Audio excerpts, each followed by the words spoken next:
Okay. So good evening, everyone, and good morning, as usual. Thanks for again making the time to join us today. Our second webinar is on gender equality in education, and we kind of changed the order of the presentation today. Adnan will start with the key terms and the key concepts in relation to gender equality, and then I'll continue with the practical aspects. Adnan. So hello again. So welcome to our second webinar. As Denise mentioned, our topic is gender equality in education. So let us begin. So Denise, I guess at times I'm just going to ask you just move on. So here is a poem by Rosenberg. So it says, "Why is it she would hold both she and he, but he is only he? And why is it her would claim both her and he, yet him is only him?" So what do you understand from this very poem, and why is it so?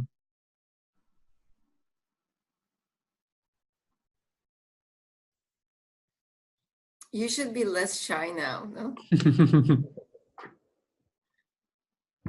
So let's begin with the first question. What do you understand from the lines of this poem?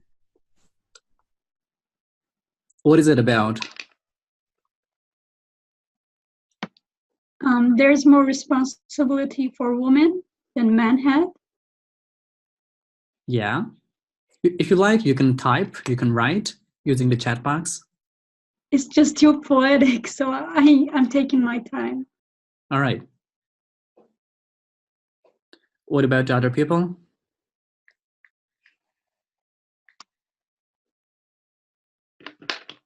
All right.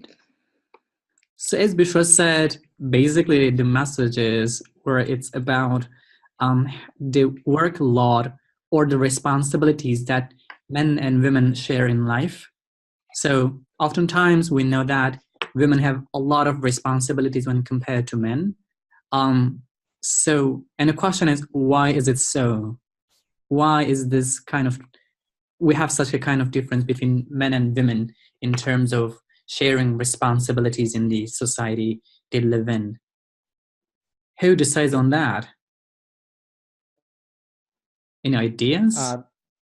The society itself decides the roles of the women and men in the society itself. All right. Any other ideas?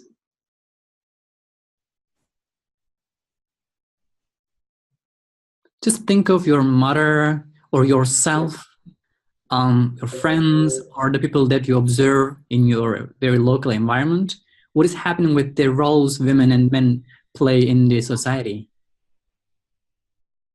Do they have the same roles? No. Not always. Not always. So what do you mean by not always? But that means there's a part that's shared, but there's also the other part that is not shared by both parties. So can you just talk about that a little bit? For example, if you're talking about household roles, it's always like everything in the house is a woman's responsibility. That's how society views it. If a man, for example, washes the dishes at home, then people just find it weird. Why are you doing this? Why isn't your wife doing this? And I actually find it very offensive. Why is it a woman's role to wash the dishes? Like, men can do it, they have the ability to do it, but why is that a role that is attributed to women? And I find the origin of the word women a bit offensive, because the origin of it is actually wife of men, women. That's where it comes from. And I found it like, wow, this is how they viewed women throughout history. That's where the word comes from. And I don't know, I find it a little bit offensive. Like, female kind of comes from male. The names actually give away a lot of clues about how the society view women. Wow, that's so powerful about the origin of the word, the wife of man. So it's kind of the relationship is set according to the other gender, right? Like the basis is that's the word. That's how they name women. That's the view from the beginning of time, I guess. I don't know. Wow. Any other ideas, or should we move on? All right, I guess we can move on. So Dennis, do you mind just clicking? All right, so we're going to watch a video, and we have two visuals related to the video. Dennis, if you just click on the visuals. So these visuals are from an advertisement. So we're going to watch Did something happen? I'm sorry, I was just talking to myself. I saw this one and it was funny, but it was sad at the same time. So it was like a flashback in my mind. I'm sorry for interrupting. No, it's okay. I got it. Oh, Dennis, can we just go back? All right. So we're going to watch this ad, and I want you to, while watching the ad, keep the two questions in mind. So what is the point, or what is the purpose of the video, and what is the point made in the video? So while watching the video, please keep these two questions in mind and watch the video accordingly, and then we will talk about the video later on. So we're ready, Dennis, to go on. Thanks. Just waiting for the advertisement too. All right. Oh, by the way, Dennis, I feel like I'm ordering. Please do not take it this way. That's fine. Okay.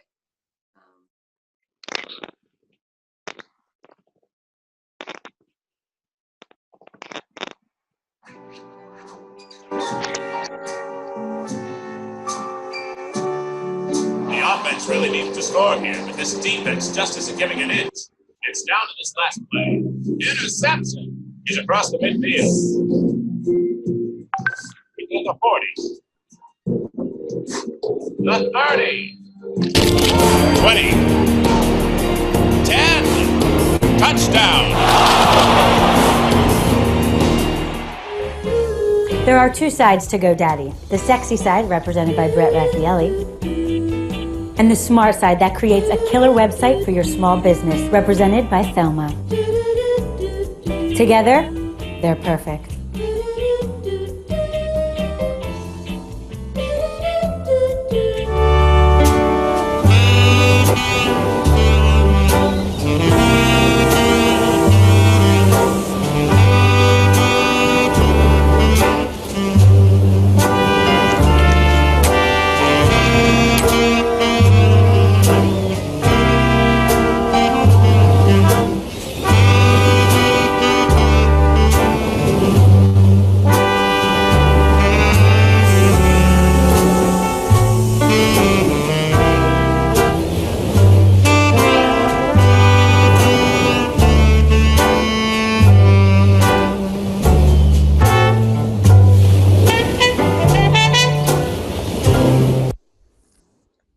So this is the ad. So if you go back to our presentation with the two questions, so what is the purpose of the video? What have you watched? What did you understand from the video that you just watched a minute ago? I think one of the purposes can be to prove that how ridiculous it is to just sexualize things that are not actually related to gender. Like, you use women for symbolism, but then if you reverse the roles, you see how ridiculous it is actually, and I think it's pretty powerful. Any other ideas? Maybe empathy, because the video, the video itself is actually humiliating at the same time, because as women, we are represented as objects, like sexual objects. I'm sorry, I'm sorry to say that. Yeah, but it is that way. It's always been that way. Even through the food. I mean, Doritos, seriously? Like, but it's the way it is. Ice cream, food, or anything else. It's just they're trying to sell it through a woman. yeah. Ice cream, chocolate. Cars. I mean, I don't want to go open that door, but a lot of food. Yeah, you know, the cars, oftentimes when they're on the exhibition, it's the women who, yeah, it's the women who's standing next to the car, but not a man. And oftentimes women wear black clothes, high-heeled shoes. I never understood what the purpose of that kind of advertisement is, but there we go. It's just out there. I think the message is, if you drive this car, you're gonna get a girl like this. Oh my goodness. Got it. That's so humiliating, as Bishra said. This is so humiliating.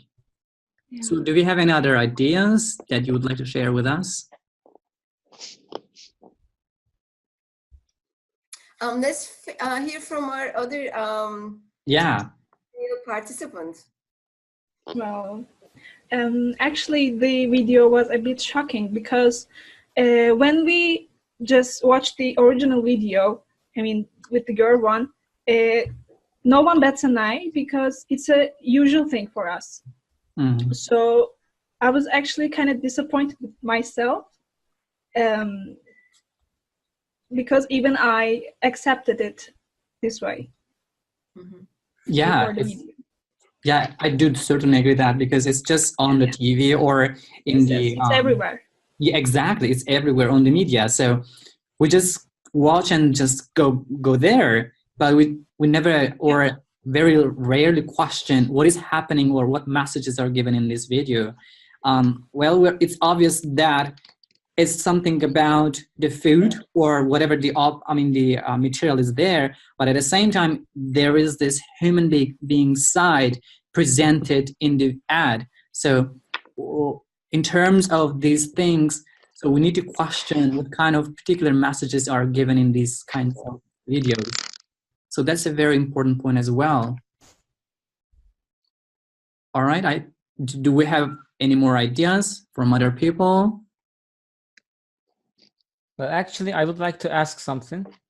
Please, go ahead. Did you realize that all the girls were skinny and thin? Yeah. So, good point. Just go ahead. Being fat is seen as an awful thing, and all the girls should be, as I said, skinny and thin, according to these advertisements. Right, exactly. Actually, changing a lot in the States now. When you go to stores, you see they present skinny clothes, but also clothes for larger sizes. So I think they are trying to change the focus from you need to have this zero size body versus other sizes are okay and beautiful. So it's here it's changing a bit, but I think in the commercials still that's very problematic. But then remember, I want to add something. We had the Biscolata man. Yes. All right. I was gonna say that. Yeah. So especially Italian, I guess. It's a very recent ad, right? Yes. It's still on TV. Yeah. Yes. And then it's still going on? I guess. I don't know. I think the last time I saw it, it was probably summer. Maybe last summer or the summer before. Mm-hmm. Well, it is still on, actually. It is. And other brands are trying to follow that trend, if you say that it's a trend. Like some bubblegum ads had a man with without a shirt, about all those little, I don't know what we call them, that poem has 4 lines, little poems, and then just all of a sudden a man without a shirt comes into view. I don't know, they're actually quite weird. Got I think it. You saw it, I guess. And I think they're following the Biscolata trend, okay, we can use women like this, maybe we should use men, because that will just drive more attention. Got it. Yeah. And I don't think that they should be doing that. I mean, it's just another stereotype. Yeah, I mean the ad that in which the man goes through the wall and Yes, the three ladies that are one. sitting on a sofa. That one, yes. You got it. Right. Yeah. And there is one point with what you just have said. So you said, I mean, it's changing kind of in the States, like all the clothes from the very smallest one to the largest one are presented in the markets. I would question, is it something because of this social justice issue, or is it because of some health concerns? No, I don't think it's the, like, I think you're asking about the obesity in the States. And like, I think, yes, maybe like partially, but I think that, I don't know if their claim or their like reasoning is more social justice, but like, one part of it is that like showing women as like skinny and tall and blonde is not a very nice thing to do, and like they need to target like like their audience in a larger audience. I think it's a combination of both. Oh, got it. Thank you. But I think one other problem is that the what's that disease, like you want to be skinny so you throw up. Something like eating disorder, bulimia. Bulimia. Anorexia. Anorexia, I guess, yeah. Anorexia, yeah. So I think that's a big problem as well in the States, especially in teenagers. So I think they are trying to prevent that as well. Yeah, against body shaming and bullying, I guess. Yep. Thank you for sharing all these ideas with us. So I guess we can move on. So with the poem and with the advertisement, I think we can move on to our objectives. So the basic objectives of this webinar are to understand the importance of gender equality or inequality in society and English language classrooms. And the second one is to identify gender bias. We will talk about these terms in a minute, in classroom texts and materials, which are really important as well.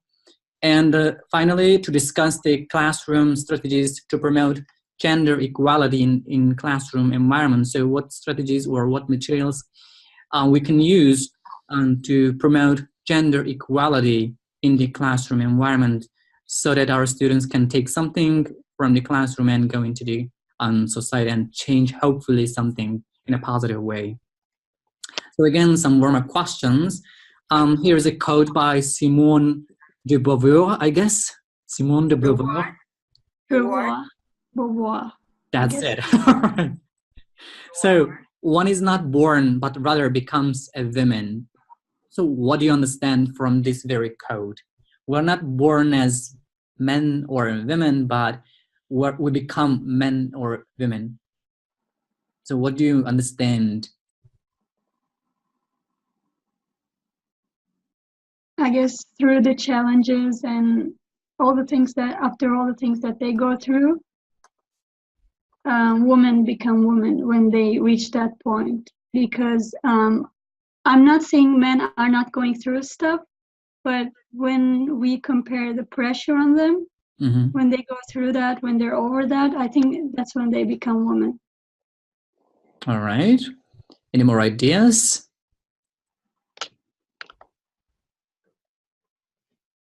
I mean, is it something learned or is it something inborn to be a man or woman? It's a process, I guess. So what do you mean by saying it's a process? I mean, it takes time. So any other people, any more ideas? Can I add another question? Please. So think about the things that you like doing as a woman or as a man. And so like, are we born with these characteristics, or we learn, how to act like this? We learn, actually, because, they say, especially in Turkey, sit like a girl, talk like a girl, or even women don't talk about these things. I remember one politician says, bir kadın olarak sus. Do you remember this? Oh yeah, I do. And that's why I guess it's we born as women, but society push us to become like more women. I don't know. Kind Do of you shaping? understand what I mean? Do you mean kind of shaping? Yes. Exactly, yes. Got it. There are men's and women's, and they have characteristics, and these are shaped by society. This is what I meant. All right. So let's move on to the questions. So have you ever heard the term gender socialization? What does it mean? What do you understand, gender socialization? Have you heard this term? I guess not. What about other people? It seems like I know it, but I know I don't. Seems so familiar. I don't know it either. All right. No, I don't know. So first of all, I'm sorry I'm late. I'm real sorry. I would like to say sorry. That's okay. No problem at all. Yes, Hocam. Was it Iram? Hello, welcome. Hi. Thank you. So, I'm really sorry I'm late. It's okay, Iram. No problem. Thank you so much. You're so kind. Have you heard the term socialization in your classrooms when teaching language? How should we teach language and culture? Probably you have somewhere heard that term from Vygotsky or from some other people. Exactly. Of course I heard because I'm an ELT student, but I have some problems about how to describe a word. I can say that I understand, but I couldn't say anything about it, nearly anything. All right. So what about gender? Nitut, are you going to say something? Yes. Please. Is it something like, as you said, Vygotsky? Is it something like putting together the male and female students to learn cooperatively? Socialization? Well, not exactly, but partially related. We'll talk about that in a minute. So what about gender bias? What do you understand from this term, gender bias?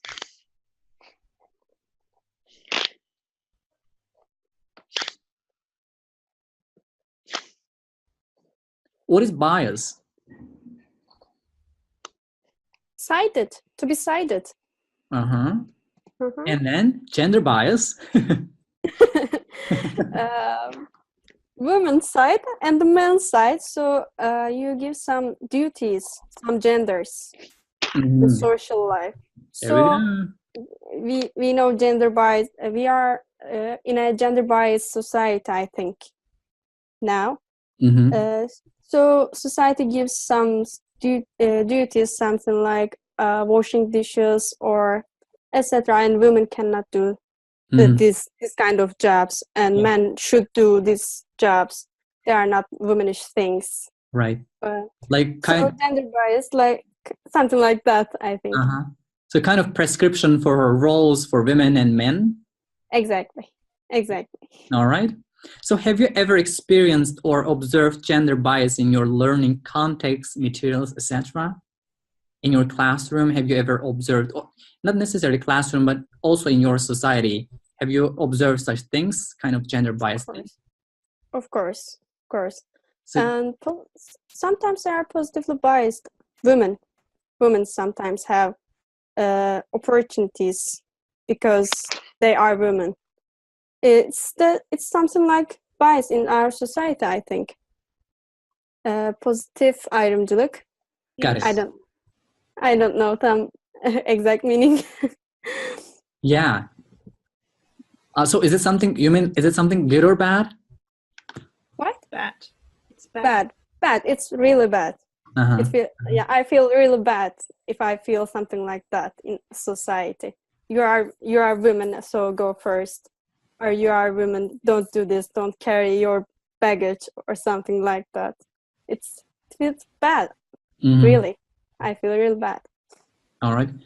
What about other people? Do you have any ideas to share with us? There's a recent exam, I guess one of açık öğretim exams. There was a question about the professions that a woman can do and cannot do.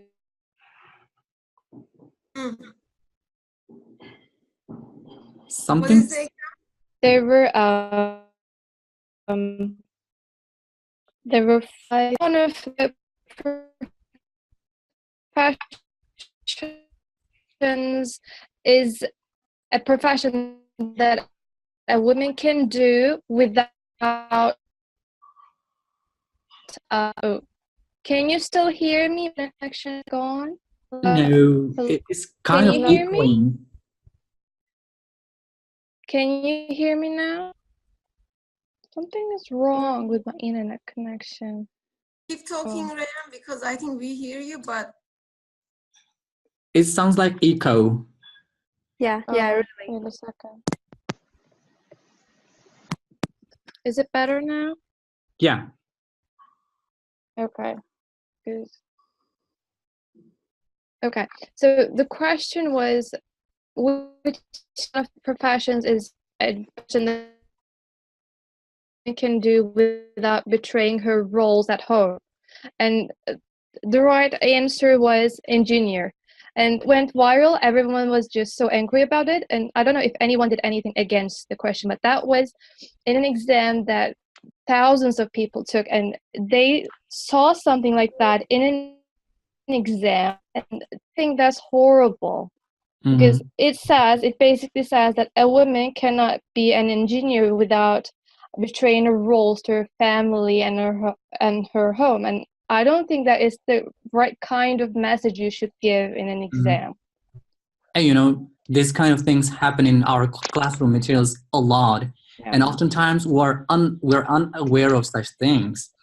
As we go on, we will talk about these things.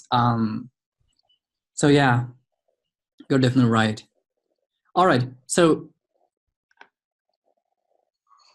can you share that exam with me or the items? I think I can find a picture of it because it was everywhere when the exam was on. So I'll just try to find it now. Yeah, you can find on the internet if it's Anadolu University, yeah, you can find easily, I think. Yeah, most probably on social media, people have this screenshot of the question or something.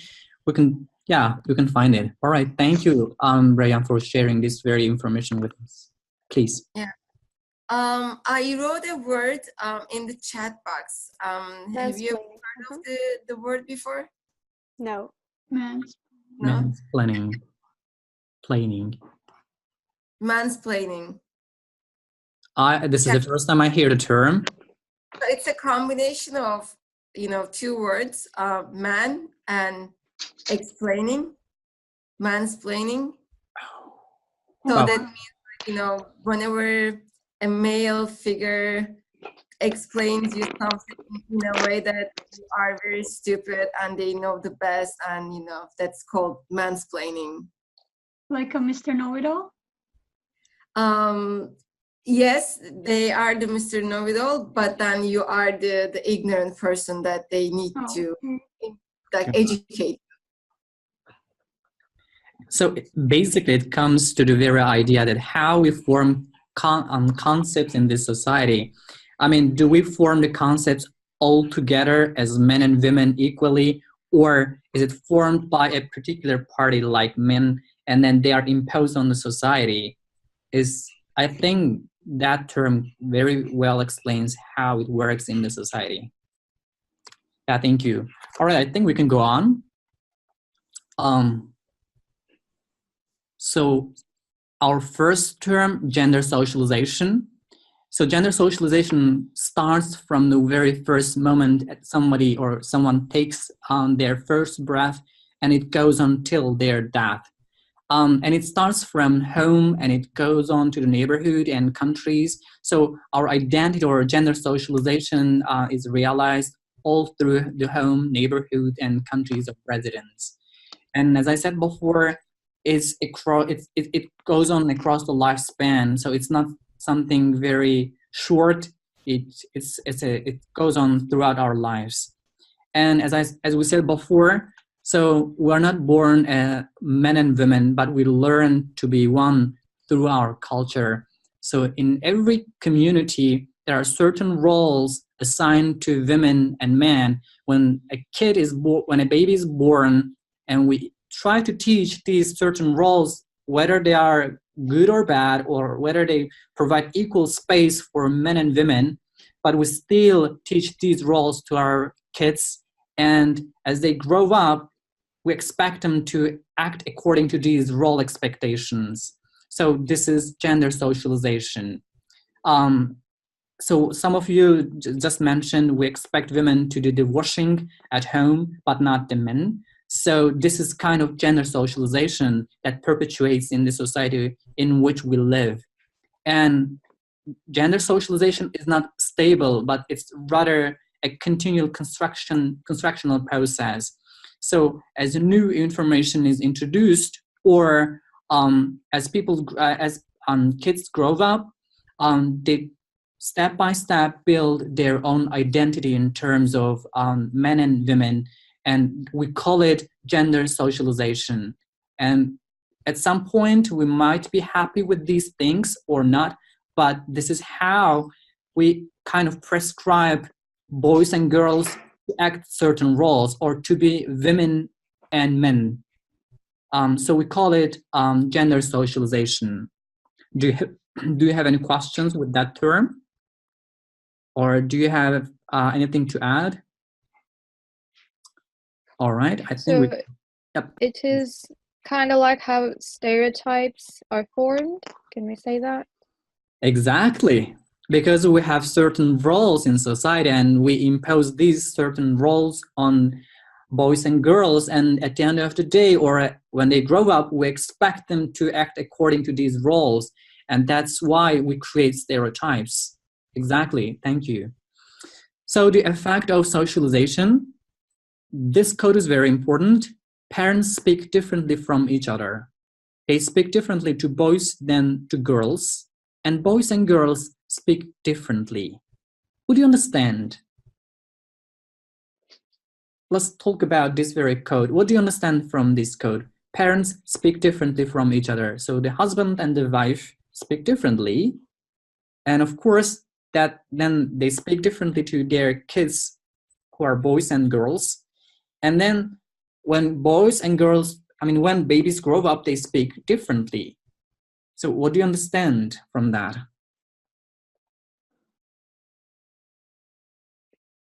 Gender roles are shaped in the family from birth.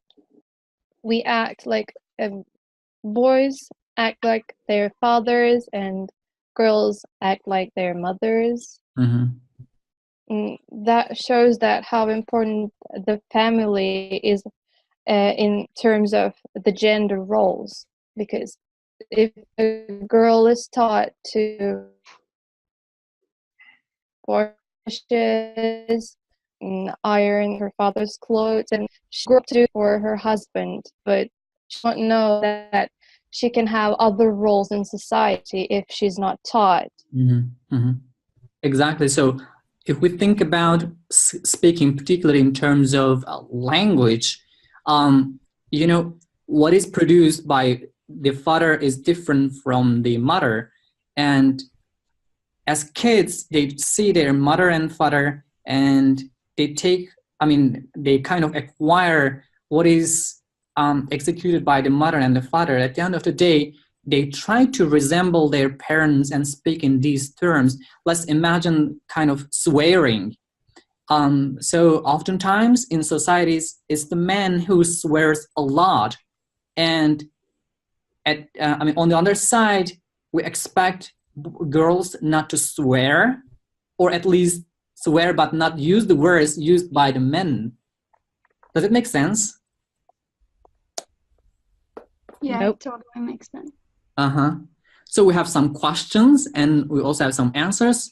But first of all, let's focus on the questions, and you can use the chat box to answer the questions. So the first question is, who interrupts more, fathers or mothers? You can use the chat box.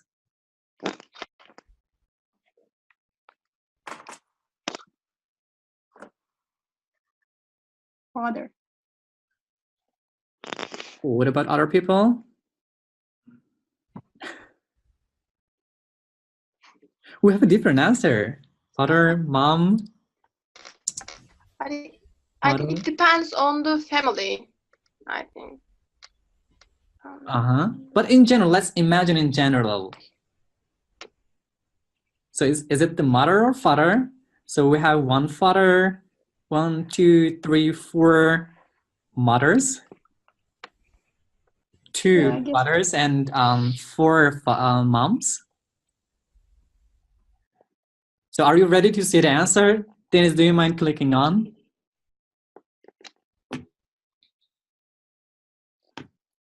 All right. According to this study by Carson, it says it's the father who interrupts more. In which culture is this? Probably Patriarchal societies, I think. Dennis?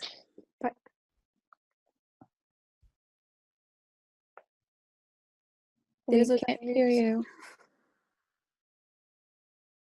So it's Carson's study, so I don't think it's conducted in like Eastern culture. So I would say like Western societies. So do you have something? Do you have a different idea regarding Eastern cultures or Middle Eastern cultures?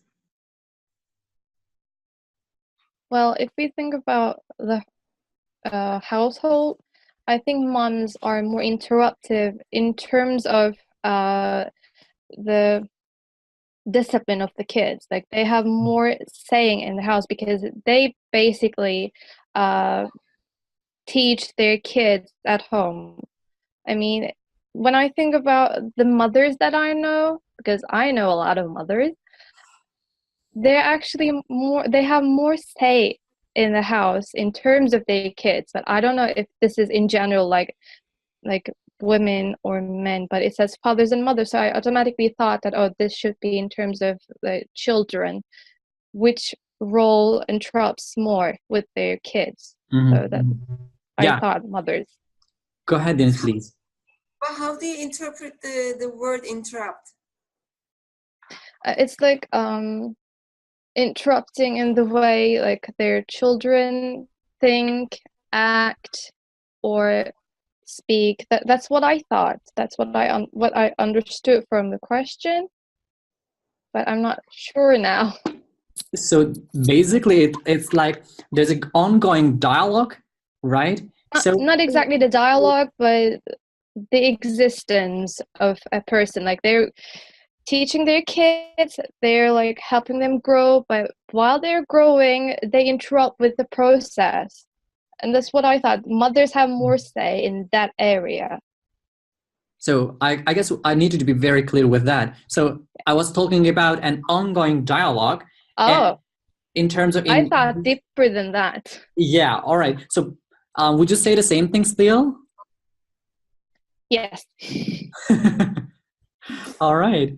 So let's move on to the second question. And who is interrupted more, girls or boys? Girls.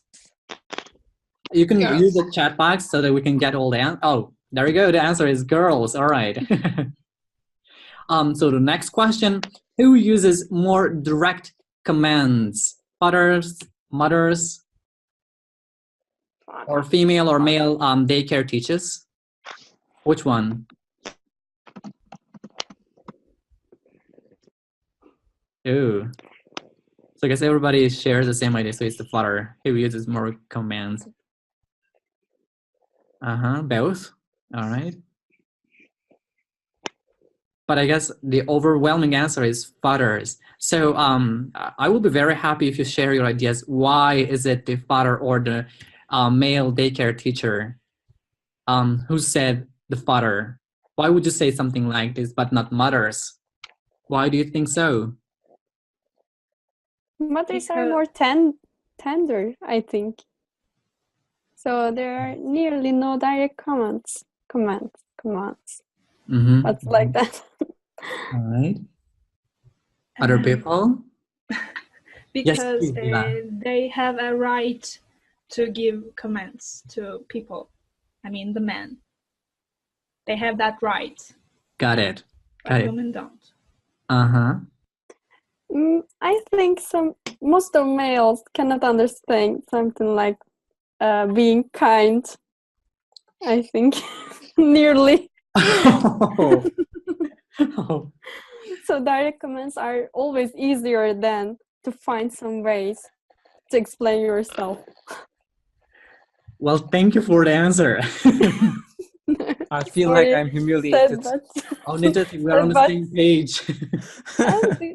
Do you agree with me, girls? Huh? I mean, I would if you said the words in a different way. I mean, you're right, but not kind. But I think what the problem with men is just you are so direct. Too direct. Yeah. I mean, instead of saying, "Can you do that, please?" Just do that, maybe, please. But it's exceptional, so. Yes, even then, you like being forward. I mean, you don't want to just take lots of different roads. You just want to hit the road directly. That's what I get. Exactly. So, if we ask for, if we ask for you something, we should say directly. Really. Got it. And do this, and buy this. All right. Exactly like that. I'll talk about that to my wife, and then I see what kind of language I use in the house. All right. Our next question: who receives more direct commands by whom? So I guess we need two parties for this answer. So who receives more direct commands, and who gives the command? Well, we said like father and male daycare teachers give direct commands. Yeah. Mothers from fathers. Same. All right.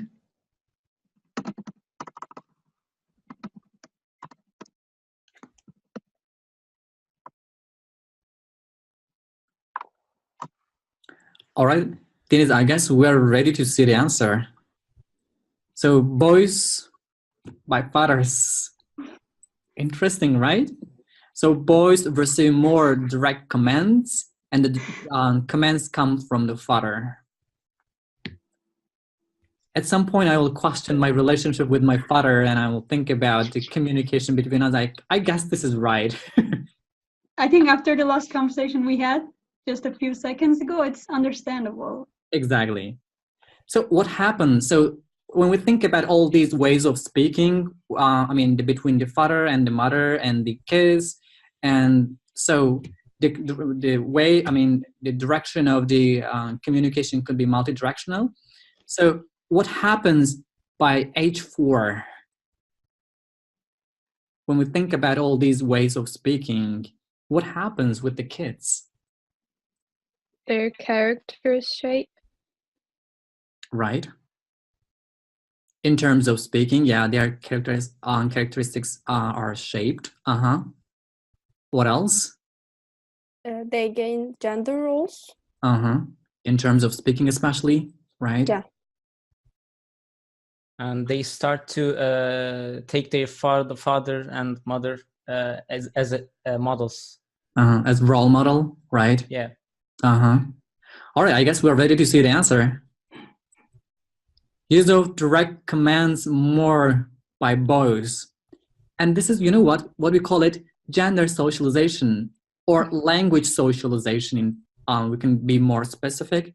So the ways fathers and mothers speak to their kids at the end of the day shape their ways of speaking. So when we question our ways of speaking, we need to kind of think about the communication that takes place at home, in the neighborhood, and in the country of residence. So all these ways of speaking or directions of speaking or the characteristics of speaking shape our use of language. So very critical. So what is the result of all these ways of speaking? I said a little bit, but... Gender socialization. Uh-huh. What else?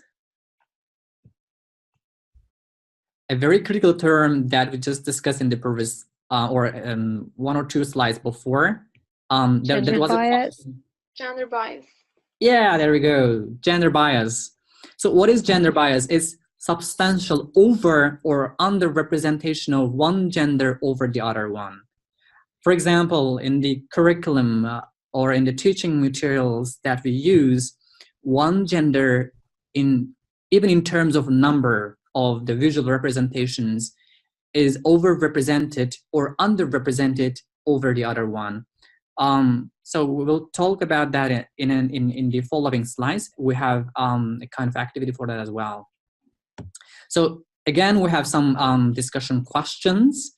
You can use the chat box to answer. So what is gender equality in education? What do you understand from that very particular concept? Gender equality in education, what is it? Or is it possible in education?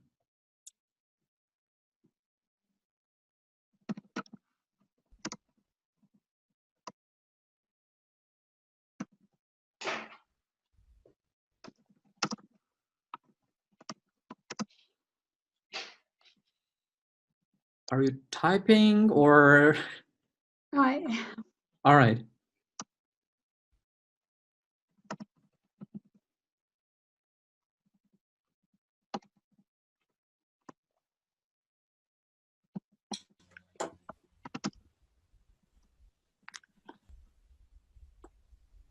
kind of basically the same thing. So Bishwa says, treating both genders in the same way without over or underrepresenting the other. Yeah. Any more ideas? If you would like to speak, just go ahead. Okay, I found this on the web. Oh my goodness, no, sorry.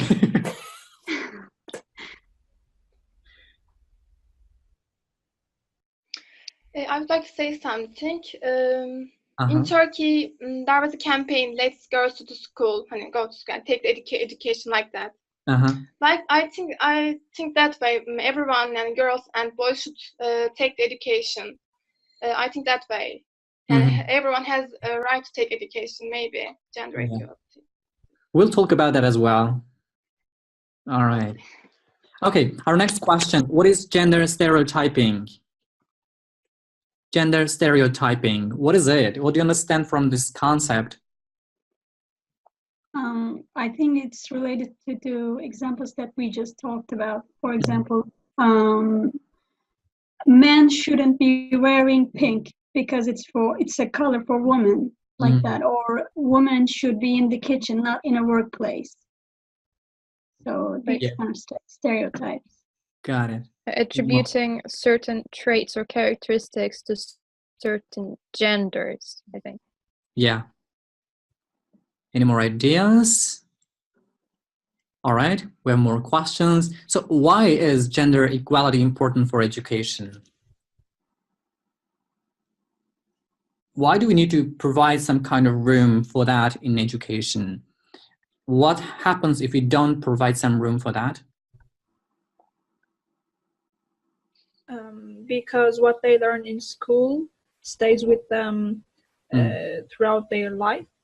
So it's really important. It's the place where it begins, I think. All right. Any more ideas? And I think it's also so important for their confidence, because once you support one gender more than the other, then the other one feels like he or she should step back because it's his or her role in society.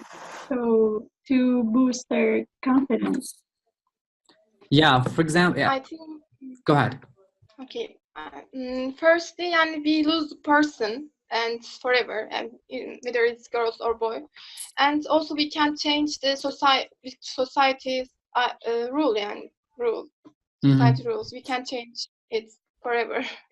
Okay. Yeah, exactly. When we think about classroom as sociocultural places where we practice, so our kids bring a kind of luggage from their society into the classroom, and in the classroom they they kind of provide this kind building on this kind of luggage. They act in the classroom, and with this action they provide new information, and they take this new information into the society. So it's a kind of circle. So this circle also provides some kind of, or causes some kind of perpetuation in terms of role, in gender roles. All right, so what are some classroom rules that may encourage equal treatment of both genders? So what can we do in the classroom? What kind of rules we can set in the classroom?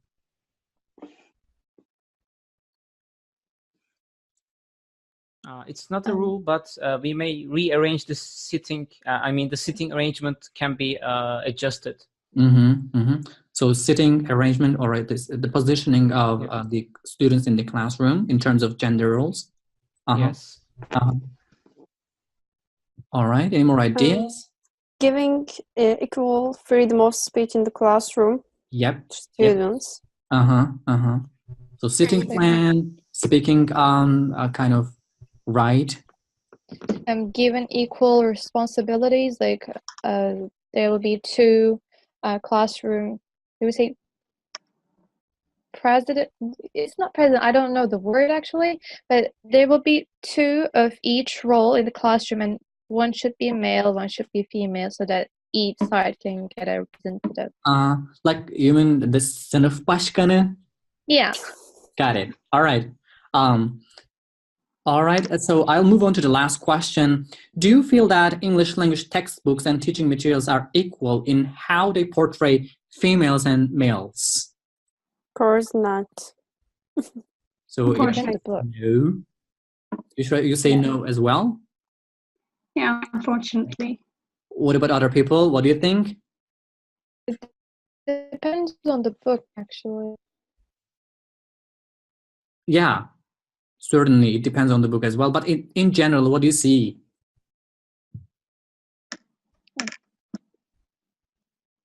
I see the influence of male figures on textbooks that I analyzed so far. Got it. All right, Denise, I think we can move on because we need to be a little quick. All right. What is gender equality in education? So the answer is the same advantages or disadvantages for boys and girls. So they should be provided equal opportunities in terms of advantages and disadvantages. All right. Our next point is gender neutral curricula. So what is gender neutral curricula? And the answer is to that very particular concept is, all right, we need to provide equal productivity and empowerment of boys and girls. Also, the curriculum should be free of gender-based stereotypes, bias, and discrimination. So we need to have curriculum that answers all these questions. So what effect does schooling have on gender bias? And the schooling has, this effect is can be taken from 3 different perspectives. In most countries. So the answers are reinforcement of stereotypes through curricula and teaching materials. So curriculum and teaching materials are very important in terms of kind of perpetuating gender bias.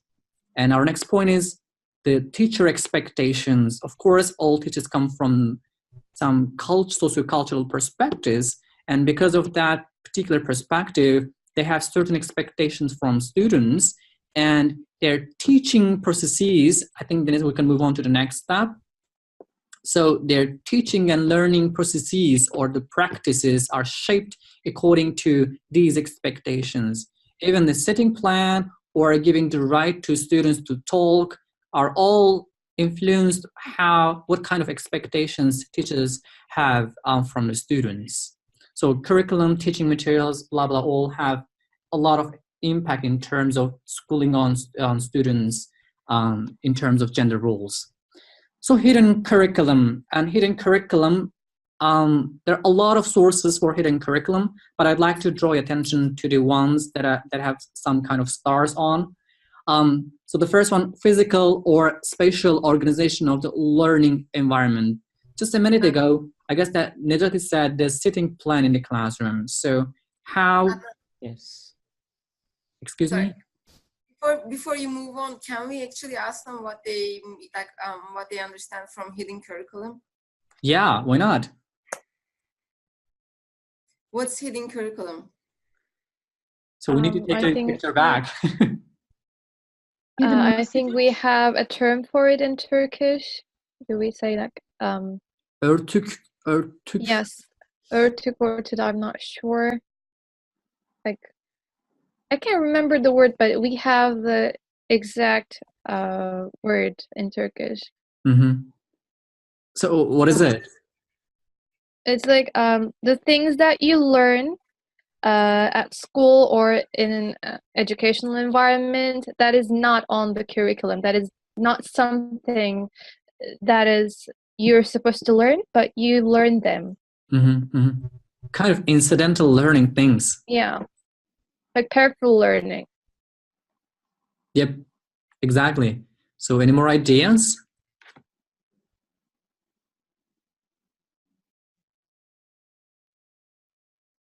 All right, I think we can go on with that. All right, the physical organization or special organization of the learning environment, as Nejati mentioned, the sitting plan in the classroom is kind of hidden curriculum. It is not stated on the curricula or the curriculum.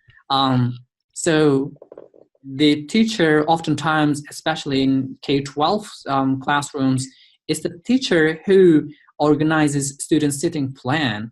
So the sitting plan, who kind of occupies the front rows and the back rows are some kind of hidden curriculum because they have certain messages given to boys and girls in terms of society.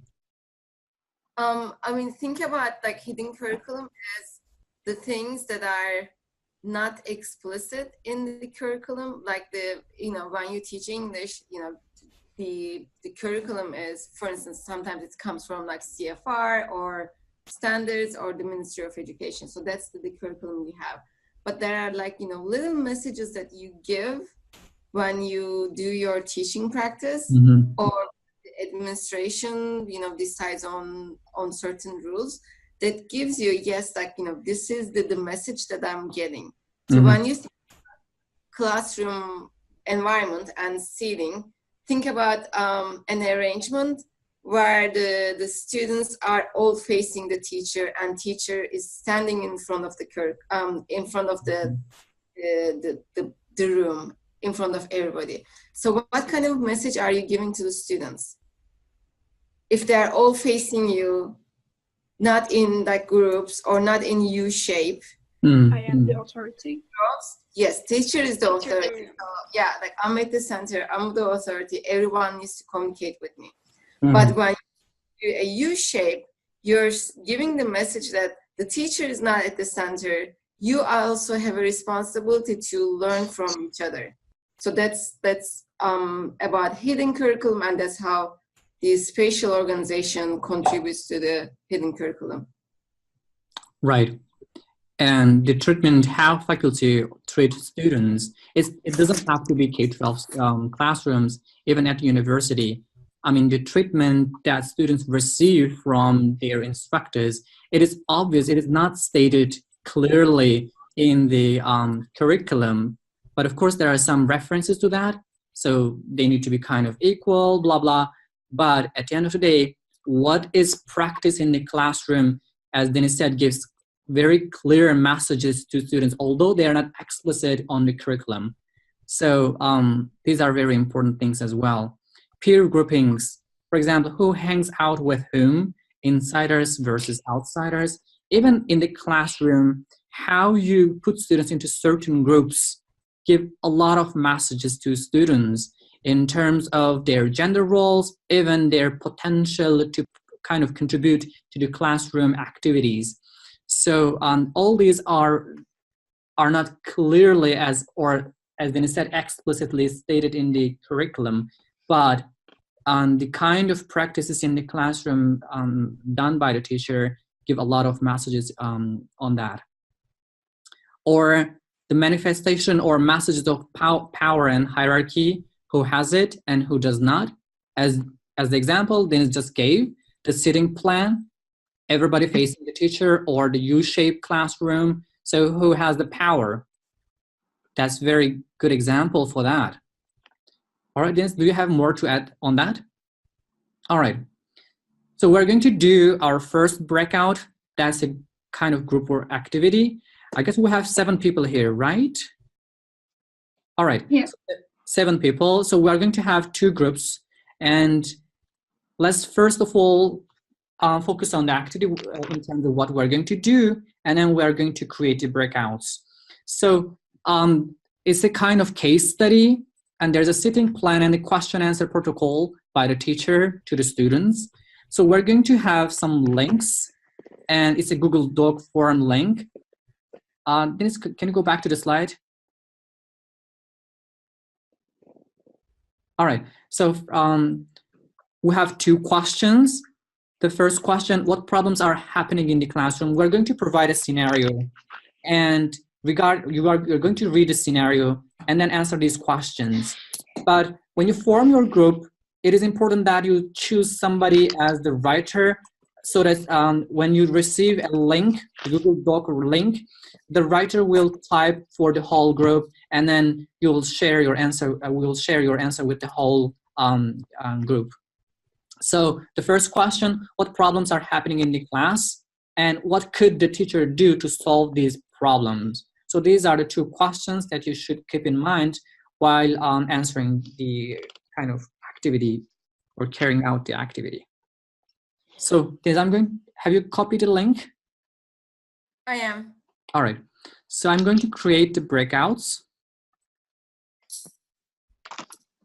So 2 breakouts. Please make sure you complete the form while you are others are discussing. Whoever gets to be the note taker, and also submit the form as well when you. Yeah, that's important as well. So send. Once you are done, send the form to us as well. Bro. All right, we're ready to go.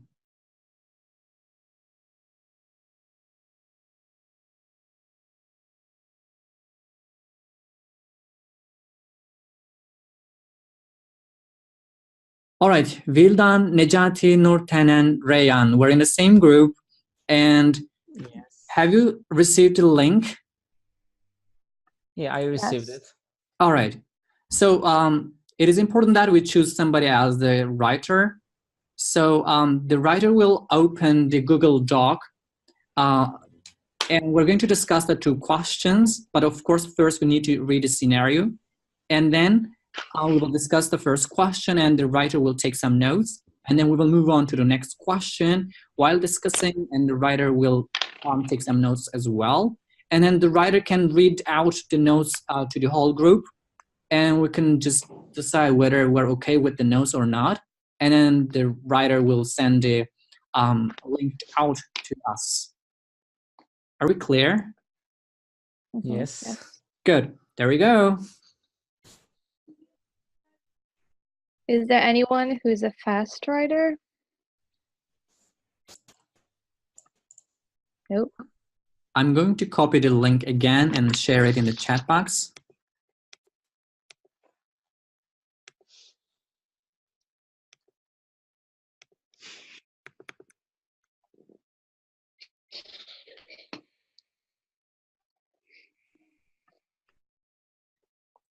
So who's the writer? I guess nobody. I can write. All right, Rayan is the group writer. So I sent the link again. So you can just click on the link, everybody. Okay. You will be able to read the scenario.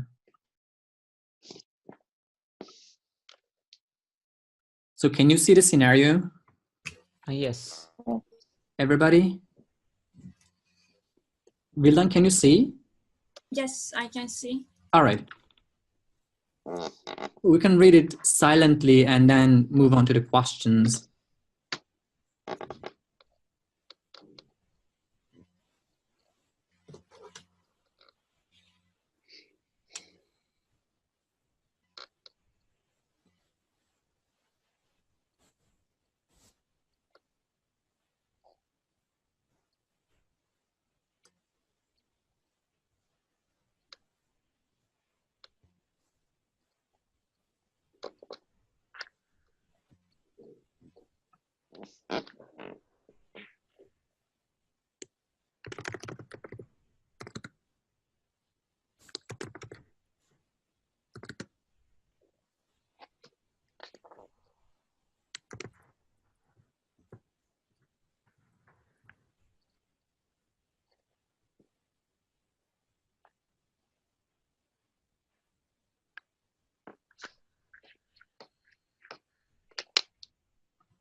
Rayan, so you are the writer of the group. I will be very happy if you write the name of the group members. Yeah, I did. Okay, thank you. I'll just go to the other room to see what is happening with them, and I'll be back.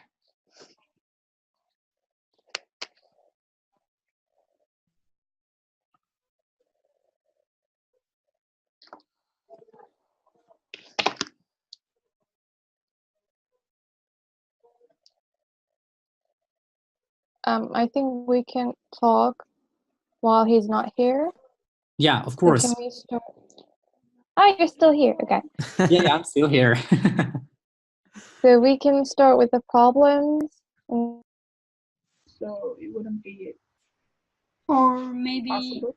making silent students sit right in front of the classroom so that they would have the courage to talk about, because they're already kind of humiliated by male students or the other students. How would they have the courage to talk?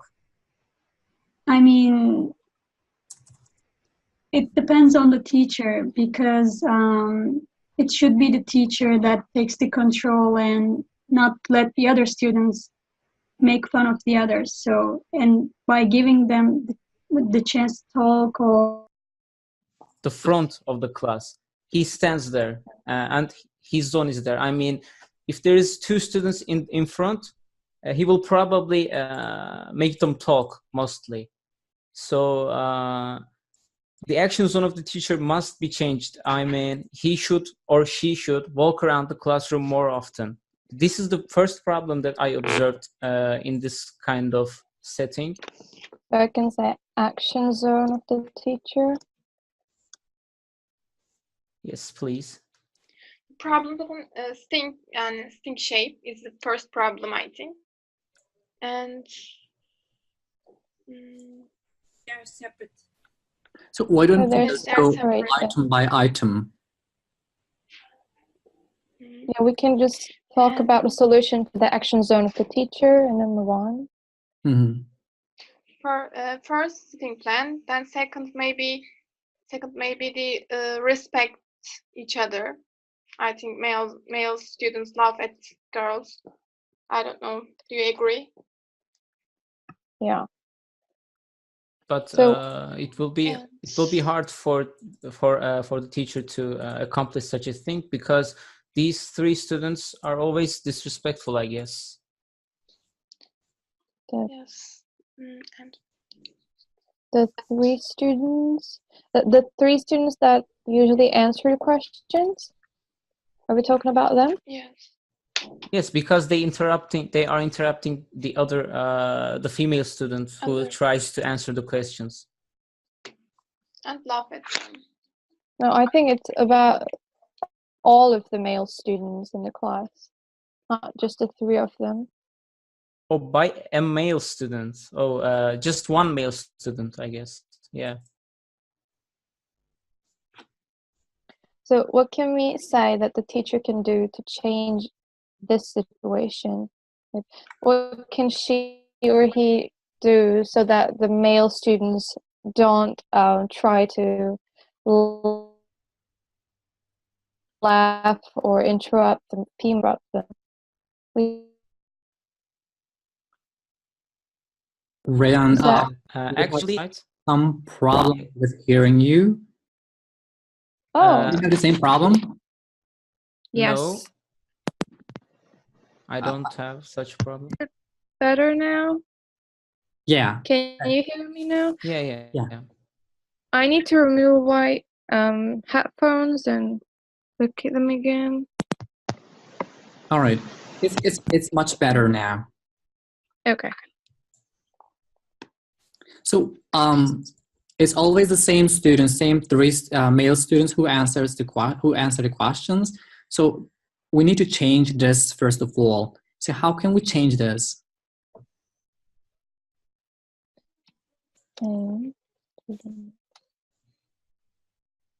Most probably they are sitting closely in the classroom, so we should separate them. It doesn't matter if they occupy the majority of the most of the time. That will still happen. So because they're probably outgoing students. We can say giving them turns, like each student should have a say in every class so that they have to obey that rule. Yeah. Or we can use a ball. Yeah. The teacher will have the ball and will initiate the talk. So we'll throw the ball at somebody, and then he or she will answer, and then he or she will throw the ball to the next student, and everybody in the classroom will take the turn. Could it be a response or a solution? Yeah, because that way it's going to be random, and they won't have a chance to interrupt the female students if it's their turn. So our solution to the problem is classroom rules and activities such as ball throwing. How about the action zone of the teacher? Yep. Yes.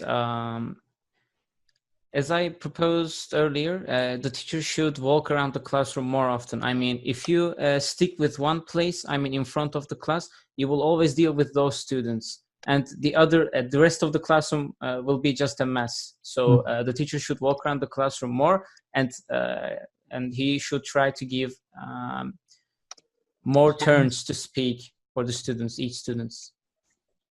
So did you also please just go ahead, Rayan.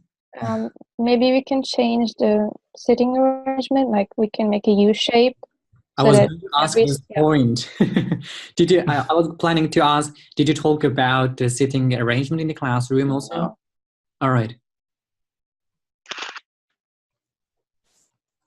Sitting arrangement. U shape sitting, and we have disrespecting each other is another problem. Yes.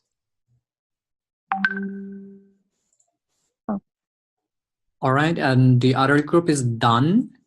Oh, we still have one answer for disrespecting each other. We don't have a solution for that. I will be back in a minute. All right. We can talk about it. So what should we come up with to those problems? I mean, disrespecting each other.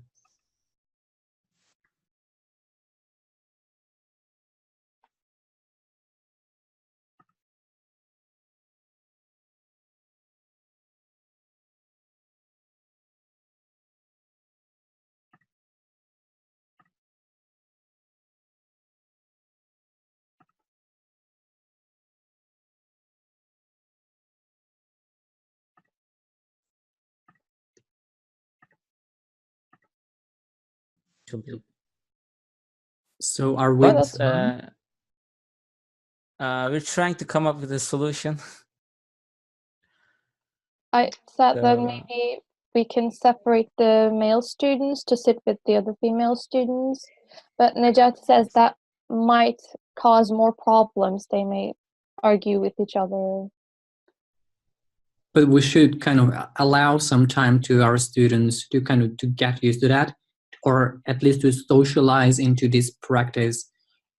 Where we know that they will not get used to that kind of sitting plan in a minute, but that will take some time. At this very point, the teacher should be very proactive to kind of overcome these problems. Do you agree? Yes. Yes, the teacher should move on step by step. I mean, if you change its roots, then it might not give the fruits you want. All right. Yeah. So I'm going to, Rayan, I will be very happy if you just send the Google Doc to us. Sending it. All right. I'm going to end the breakout. Okay. All right. We are finalists, so maybe I should share it with him. Yeah, you should. You know what would help a lot if you share on like Facebook with your friends like the project and like the work you're doing, and that will help us like introduce the project to a wide range of people. And I want like your blogs to be like seen by people as well. So just say, oh, I'm participating in this cool project about social justice, and yeah. If you have the Facebook page, you can share I think the web page. If you share that one, that's good. But you can also share the Facebook group. But I don't think much is happening on Facebook. We don't have much like on Facebook, but we are constantly updating the web page. So then we're back. Okay. So Rayan sent the document to you as well. And I can say that my notes are very, very short, like a lot shorter than this.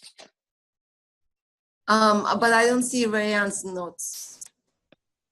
I did send it. Oh, did you submit it? Yes. Okay. So I guess, Dennis, you have to go to your Gmail. Okay. Then I'll submit these as well, and then, okay.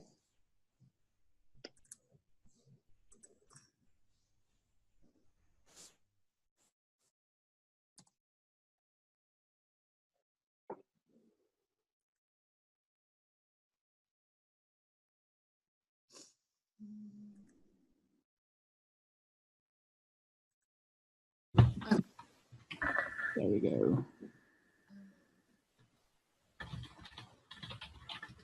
Okay, so do you guys want to start first? Rayan? Should I go point by point? However you want. Okay. The first problem that we saw is that the teacher doesn't really have much say in the class. Like he or she is just standing in front of the class and talking to the students, so his or her action zone is quite limited. So we thought that maybe we can change the classroom arrangement, the sitting, so that the teacher can see all the students and have a wider action zone.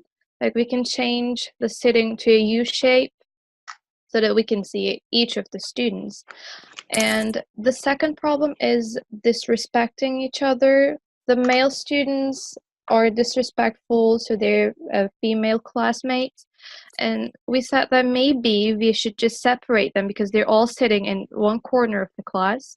Maybe we can just separate them and make them sit with the female students so that they won't have that kind of power to just mock their female classmates. And Nejati said that maybe this can cause more conflict in the classroom, and we thought maybe the teacher should follow a step-by-step procedure to make them get more comfortable with this new arrangement.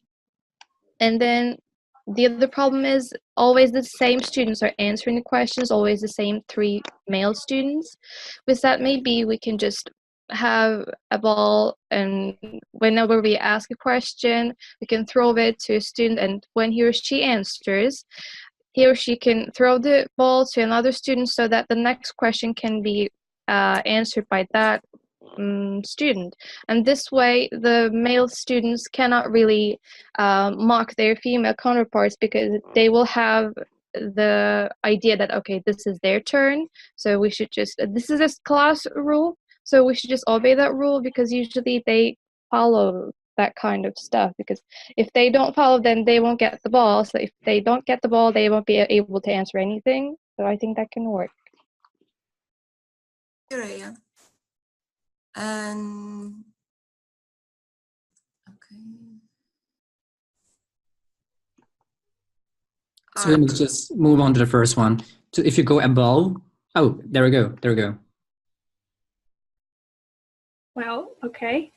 Firstly, thank you, Rayan, and we absolutely agree with you. Well, we said that actually we thought about the same things, but we also focus on the. It's obvious that the classroom has some discipline problems, so we focus on the students' psychology, because mocking is a bad thing, but being mocked is also a bad thing. So as we said, something should be done by professionals for the students' social life. And also, the other things are pretty much the same, actually. We talked about the U-shape, mixing students, grouping, and also another thing that we talked about is maybe we can make them friends again, like instead of warning the males, like don't do this to your girlfriends, maybe we can give them some group work to work cooperatively. And also the other things are the same, I think. All right. Thank you. Thank you.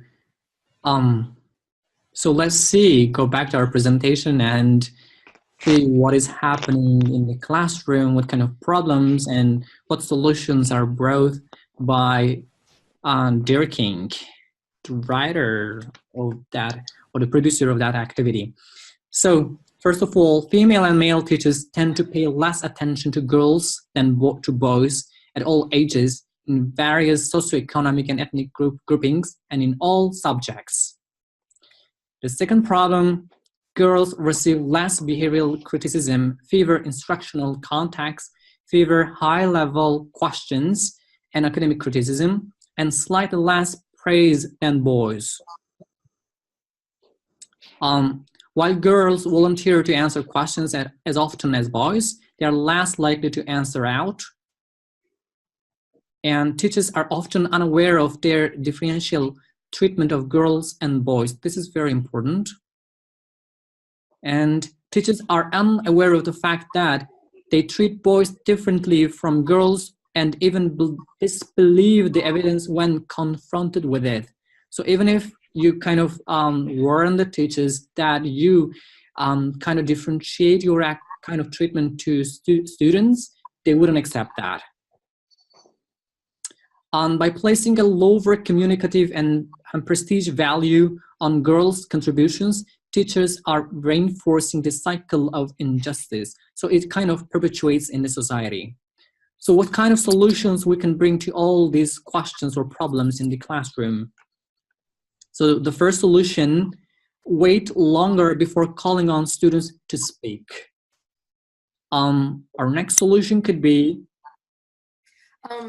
just a parenthesis here, like for you ask the question and like nobody is volunteering, just wait, because like one tendency is you need to finish your lesson on time, so you want to like go fast, but when you address your questions, take your time, because there might be shy students who are like hesitant. So, you know, gaze and see like who seems to be willing to speak and, you know, who is not. Yeah. Or even we can provide some tips to our students to be able to answer. We can kind of provoke them with these kind of tips, you know, so this will give them a chance to speak out. So alternate more between calling on female and male students, not always on males or females, but provide equal chances or opportunities for students to speak out. One practical activity, maybe you can do this with smaller classes, or you can use multiply option, that rolling the dice. So let's say if you have 12 students in your classroom, so you have like 2 dice, and then you roll the dice, and each student has a number. So, you know, let's say Adnan has 1, and I'm 2, and then Iram has 3. So I roll the dice, and if it's like, you know, 2, then it's Adnan's turn to speak. So, and then if I roll the dice, it's 3 or 4, then whoever has the number this will give you the chance to give actually everybody an opportunity. And also, like, you know, rather than just calling names, okay, Iram, you speak now, can be a bit like, you know, confrontational, like if they don't have anything to say. But when you roll the dice, they will know that they might actually get, like, you know, called upon. I just feel nervous when you say, you know, I mean, it's your turn to speak now, just now. So even the ball can help at this point as well. Like, you don't have to just kind of give the ball to the students. Even the instructor can hold the ball, because we know that even if you have the ball in the classroom and the initiation will be by the teacher and then the students will go on, but it is very likely that students will choose their friends and they'll throw the ball to their friends. So kind of to prevent that, the teacher can hold the ball and try to throw the ball to everybody so that everybody can have a chance to speak. Or they throw it to their haters in the classroom. Oh, that's also possible, right? Yeah. Also, you can support and encourage female students when it's their turn to answer. So just kind of setting a comfortable and relaxing atmosphere, but not some kind of imposition on our students that you have to speak. If you don't speak, this is going to happen. So not this way, but some kind of comfortable and relaxing atmosphere for everybody to speak out. And discipline students who interrupt other students or who laugh at them. So I don't know, some kind of punishments will work out with that, or at the end of the day, that will kind of cause a the end the speaking protocols in the classroom. But certainly we need to have some rules in the classroom so that everybody can feel respected and speak. And create more interactive and collaborative classroom exercises, and to accommodate students, female or male, who have different learning styles. So tasks and project activities are really important in that sense. So we can give the chance to our students to choose their partners, or at some points we can interfere and decide on the partners as well, so that everybody can work or collaborate with everybody. This will provide a chance for them to know each other better and to come up with some really good tasks or projects. And at the end of the day, this will help them to build friendship, hopefully. All right, solution. We can also apply a curriculum from feminist perspective. And there are 2 different suggestions here. Non-sexist curriculum. What do you understand from all right, there we go. What do you understand from non-sexist curriculum? What is it?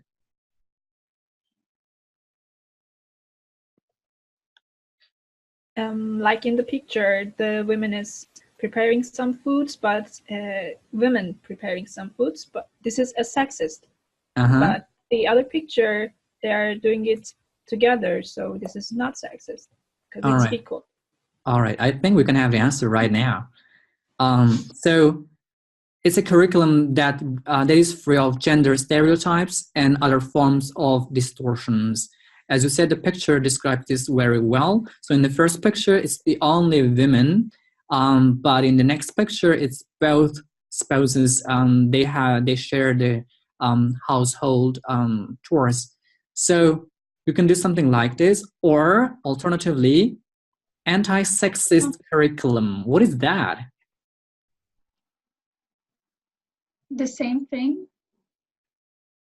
Not exactly, but yeah, they do share some things in common, but they have different things as well. Yeah, giving the opposite roles to male and female, maybe. For example, a man is cooking and the female one is repairing something, maybe. Yeah, working on the computer. Yeah, exactly. All right. So if you just look at the picture. Apologies, please go ahead. I'm sorry, I'm just like in the picture, before I mentioned men liking pink and women liking blue. So it's the opposite one in the picture, so I was going to say that. Exactly. So it's in this kind of curriculum,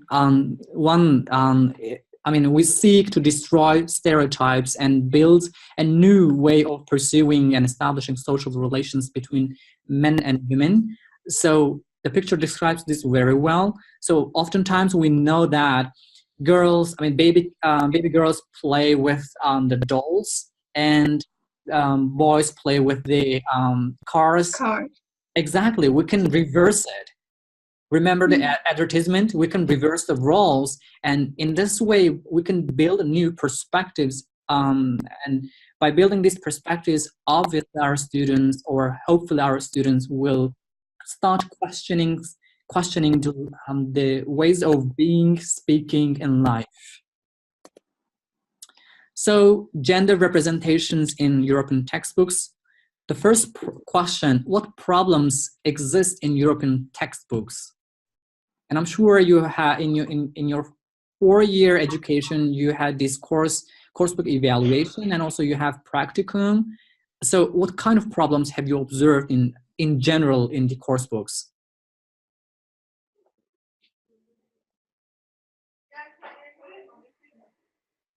Well, it's actually so obvious in occupations unit, I think. The pilots are men, as I said in the previous webinar, I think. Mm-hmm. And the nurse is women, etc. Yes. These things. Bishra, go ahead. Okay. So who's speaking? I don't know. I just heard someone speaking and I stopped. So go ahead, and then the next person can speak. Oh, okay. Maybe sports, because I always see men playing football or basketball, but maybe not basketball, but usually football. I've never seen a book that is talking about women playing football as well. For example, I have a friend who's playing football and she is obviously female, but I've never seen any textbook showing that. Yeah, so we need kind of anti-sexist curriculum or materials. And generally we see success stories of male ones more. I generally see Marie Curie, and except Marie Curie, there is no woman on earth to succeed anything. Yeah. These are kind of hidden messages in the course books, in the curriculum. They're very important. All right. They promote rigid roles and create stereotypes.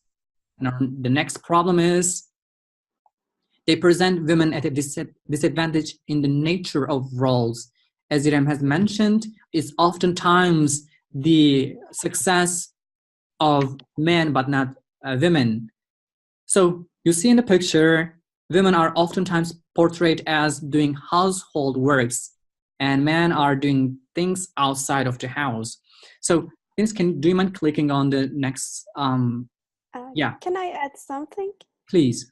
In the success stories of female ones, always something like that. işte sorry, she succeed this and she tried hard to do this.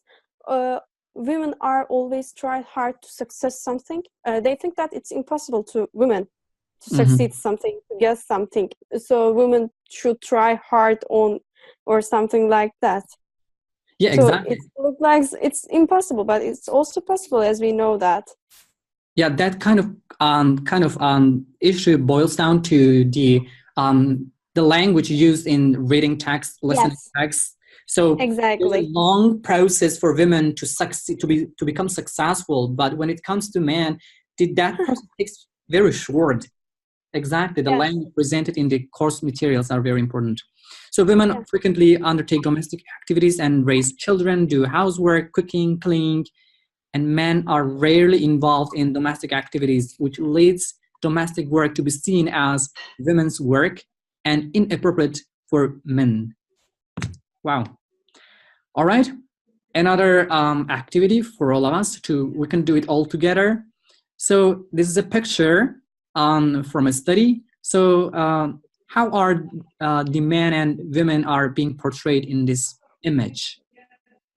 You can you can evaluate the issue picture from different perspectives in terms of numbers, in terms of whatever comes to your mind. Indoor activities are for women, as I can see here. What else?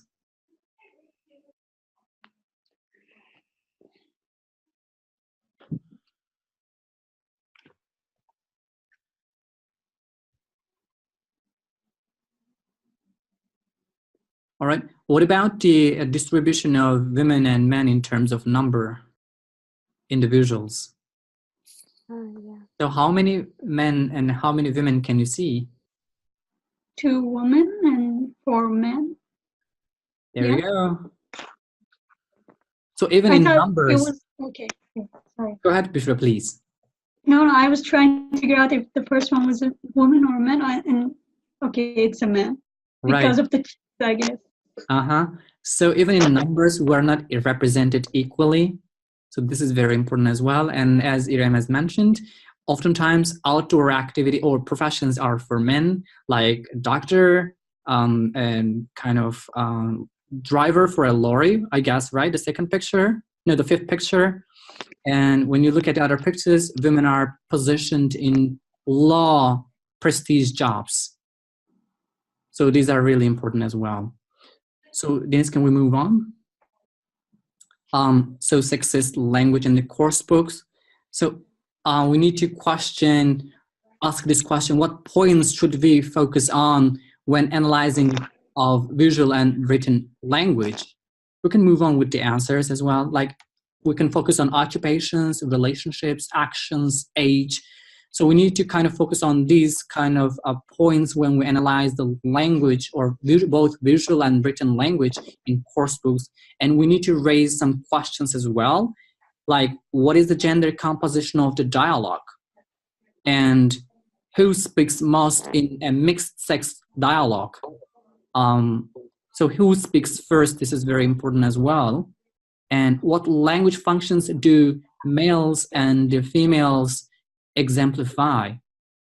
So in terms of language, we need to ask these questions to have a critical lens of the kind of exchanges between the men and women. All right.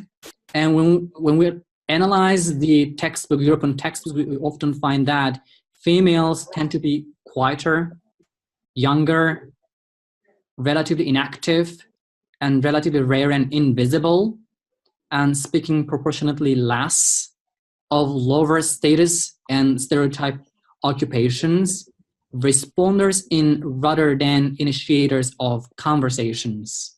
And lastly, more often defined in relationship to the opposite sex.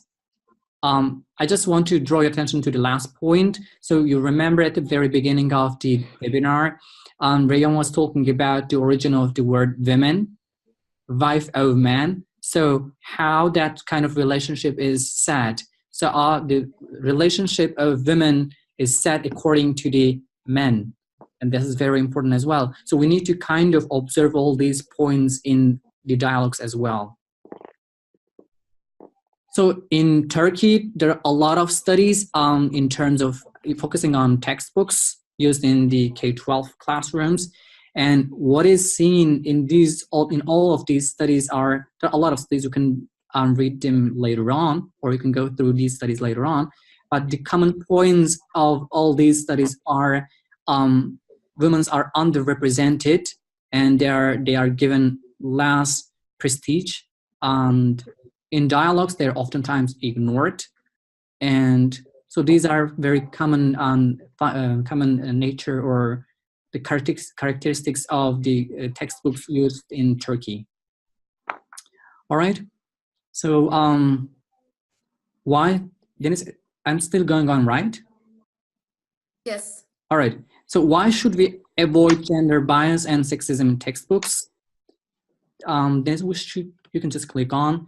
To avoid the lack of cognitive and communicative empowerment caused by the unconscious influence of female characters, restricted social and behavioral and linguistic roles.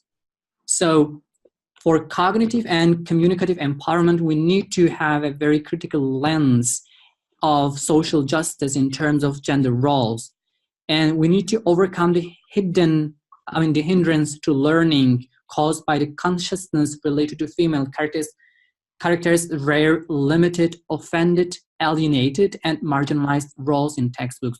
If women are portrayed in this way, at the end of the day, they will stop learning because they will think that we're positioned in a very bad way. So why should we go on learning in this kind of learning environment?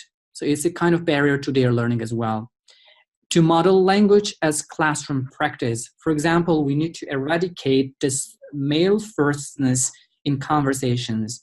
So it doesn't have to be the male who initiates the conversation, but it also could be a woman who can initiate the talk.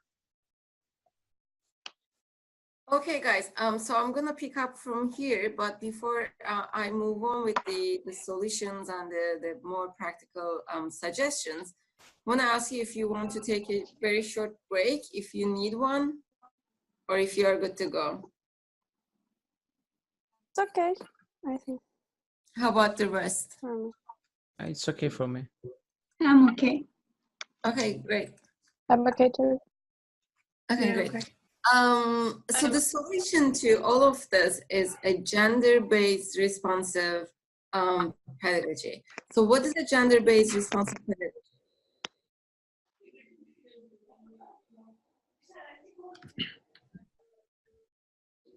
How can we, what can we do in our classrooms to display a gender-based responsive pedagogy? And we talked about this quite a lot, actually. Adnan has mentioned that you talked about this in your breakout sessions.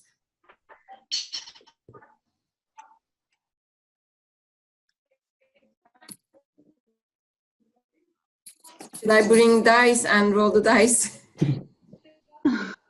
Even that is gender-based responsive pedagogy. Maybe the language that is used in the classroom might be effective. Mm-hmm. Because, I mean, language is such a powerful thing. So whatever you teach whatever you teach to a kid who is 4 years old, he or she will grow up and will be stuck with that language in his or her head. So if instead of saying, do it like a girl, do it in the right way, and the kid will be stuck with it. So I think the language would be effective. Our roles given in the classroom to the learners is also another factor in the classroom about a gender-based responsive pedagogy. Anybody else?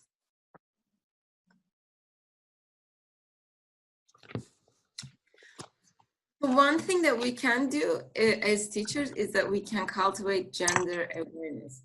So you can begin by with discussions about what's gender socialization, what's gender bias, and what does it mean to be a girl or a boy. So raising awareness in that sense about what gender is and how actually it's socially constructed rather than something that we're born with is one of the steps.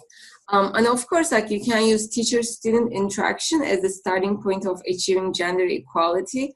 And we talked about this rather than, you know, as in the picture here, standing in front of the classroom and talking to only a few people who are next to you, is giving the wrong kind of message as opposed to a U-shaped arrangement where people see each other and communicate with each other. You can also move around the classroom. That will increase your proximity with everybody in the classroom, so that, you know, again, like as opposed to standing in front of the classroom, I'm close to physically close to the one sitting in the front, as opposed to walking around, will give you the message that like I'm the teacher for every one of you, and I have the same proximal distance to everyone in the classroom. Making eye contact is also important.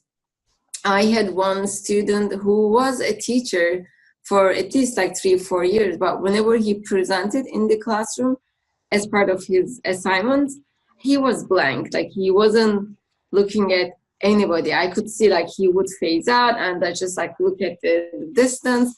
And one day I said, like, how do you even teach? Like, you know, you don't establish eye contact at all. And he said, you know, I'm different when I teach. So maybe he was just nervous in my class. But like making an eye contact is important, but because you are acknowledging that person.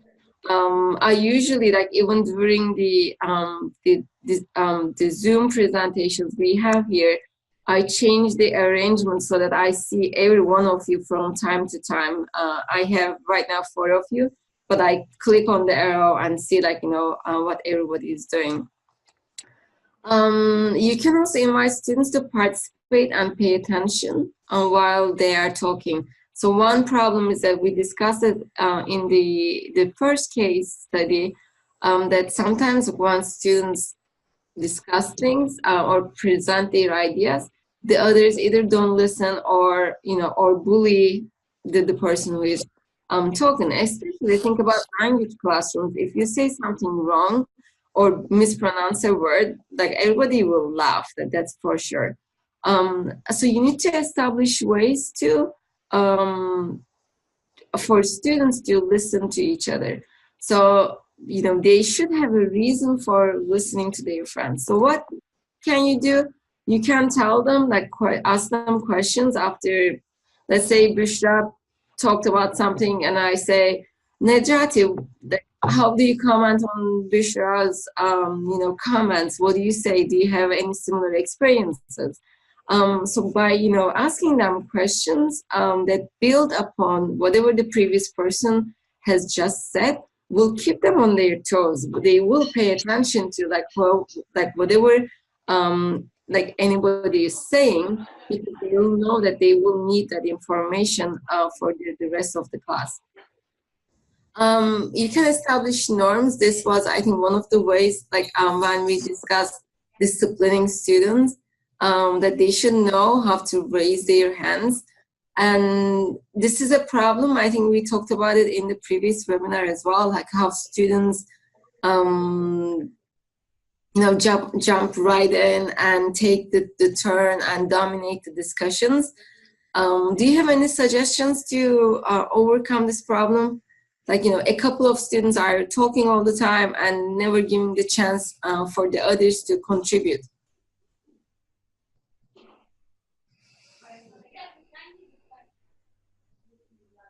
Because you want, at the end of the day, you want a more democratic classroom environment where everybody can participate. So if only 2 people are dominating the discussion, that means the others won't be able to participate. So what do you...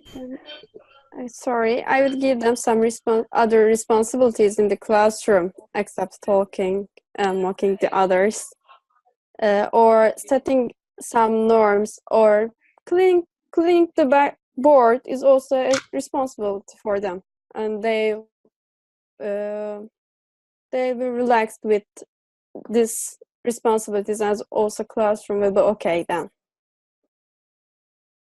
Distract their attention except speaking, I think. What I'm talking about is not that kind of like task speaking. So still they are on task. They are answering your questions. Okay. But they are dominating the discussion. Like 2 students are the ones who talk all the time. Maybe at this point we need to kind of differentiate between whole class talking and within group talking as well. So often the biggest problem will be the whole group talking.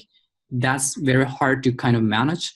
But within group activities, we can assign certain roles to students rather than letting them decide on the roles.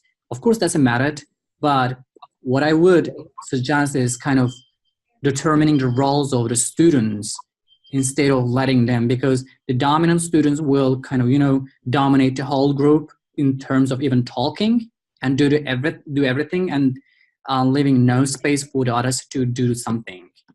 But for the whole group talking, that's a big challenge even for me to kind of find some ways to handle.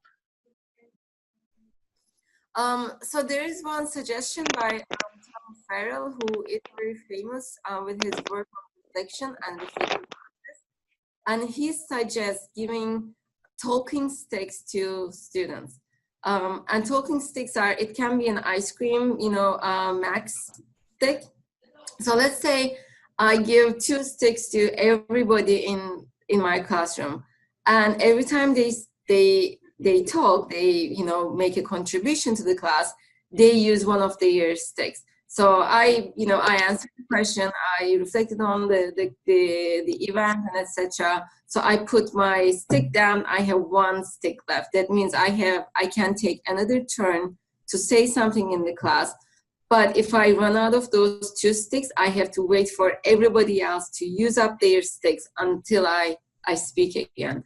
So with this way, it's very simple. What you are making sure is that everybody gets to speak in your classroom at least twice. Mm-hmm. Or the number of sticks that you give to them. So that's one strategy. Another strategy, as Adnan mentioned, in group work activities, you should assign rotating tasks or roles for each group. Let's say they are working on a task and one person can be the note taker, the other one can be responsible from designing the visuals, the other one needs to manage the group discussion within the small group. So every time they sit and work in a group, if these roles change, if I get to be the note taker in one round, which is not a very high level cognitive activity, then maybe I can do something else, something more higher level, let's say. In the next round, I can be the presenter of that group.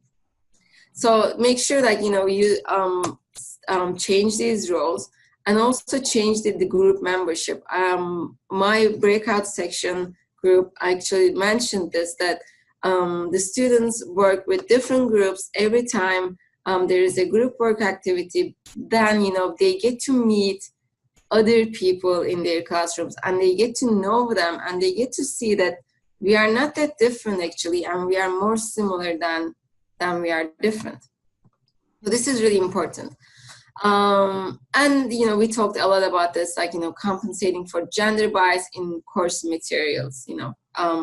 What do the materials, what kind of gender bias or stereotypes that they perpetuate rather than promoting gender equality. So I'm going to talk about the case in Turkey. I think this is going to be interesting. I was really curious to see how things are in Turkey. But before we get into the statistics, our Ministry of Education has 14 principles.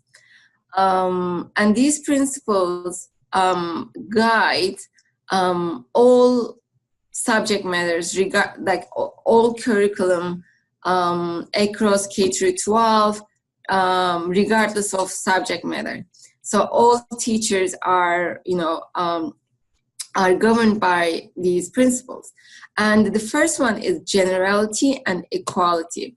So generality is, it goes like this. Educational institutions are open to all persons, regardless of language, race, gender, disability, and religion. No privileges can be granted to any person, family, group, or class in education. So this all sounds good, like, regardless of your gender or your disability or your religion or your language and race, you have the right to attend school and make the most of it. But it's not always the case. There are lots of barriers to girls' education. So there can be social and cultural factors. And I have a nice graph here that shows the schooling rate in terms of percentages in elementary school across these 4 regions. So when you see in East Marmara and East Black Sea region, the schooling rate for girls is 90%. So this means, this is how we read this, this graph, that 90% of the girls who need to be in school are actually in school. So we don't have any, lost group of girls who are married or doing, other things. In Northeast and Southeast, this is really low, around like 65, 68%. That means we have like 35% of the girls who need to be in school, but they are not in school. So obviously there are lots of other reasons to this besides, geographic reasons. Poverty is related to sociocultural factors, and I'll talk about that in a little bit as well.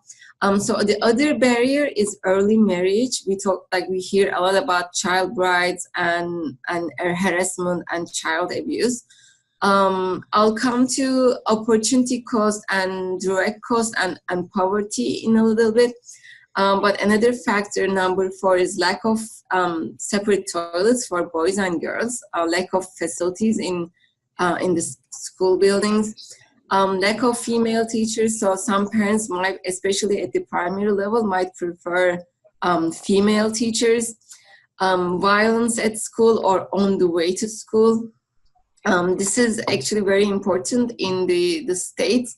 I had one practicum student last year, and there was a school shooting in Florida, I think around this time, that they were starting the practicum at a high school, and she came one day and she said, I don't want to teach high school because what if somebody comes and shoots everybody? What do I do? And how do I save these students? So that's definitely something that parents also think about. Distance to school, number 8. Think about taşımalı eğitim in Turkey. How will your child get to school and come back from school?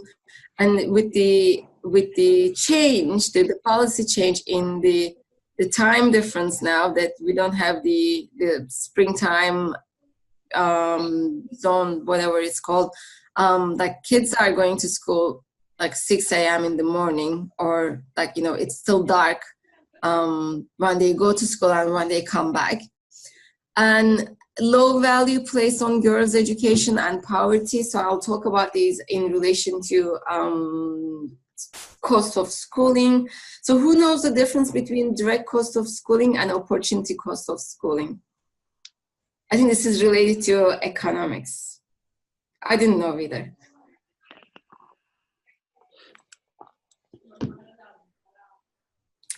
Do you know what direct cost of schooling is? How much the books and other stuff cost to the family. They need to buy all those things so that they can send their child to the school. I think we can say that is the direct cost of schooling. And also sometimes you are asked to, even in state schools, you are asked to do donations, right? Voluntary So that's part of, if your child goes to a private school. And it's opportunity. Okay, so that's so that's still direct cost of schooling because you pay tuition.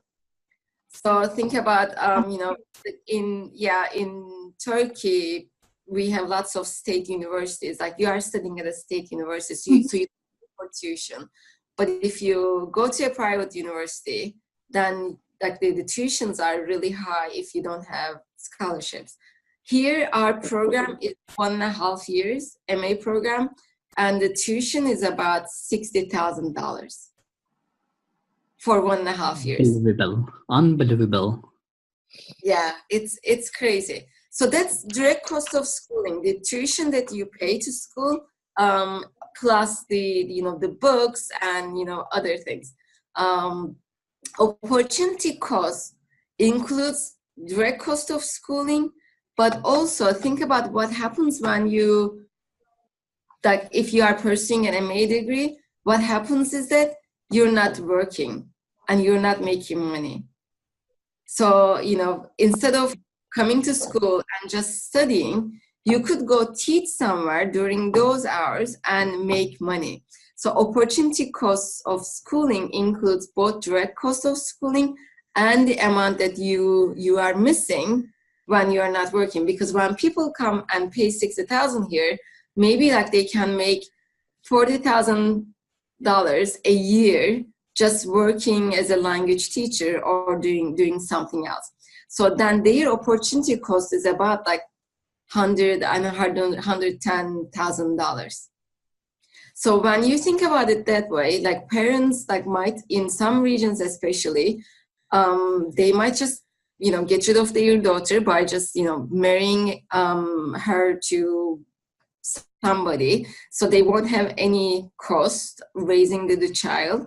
Or they might ask the child to do go house cleaning or help at a cafe and etc. So by sending them to school, they are actually increasing their opportunity cost, because this child might be actually earning, even though it's small, still it's some money. So I think that poverty is directly related to all these problems. So what are the statistics? I like this first graph. It shows the rate of children who are not in school. So you see, since 2008, this rate has gone up radically from 120s for the total amount, the green line, to almost 400,000. Yeah, that's a lot of kids not in school.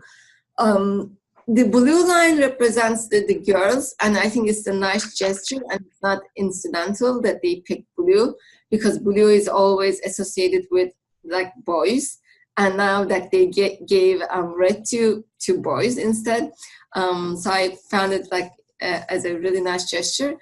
So the blue is the girls again, and it's higher than boys. So that means that there are more girls who are not in school than boys.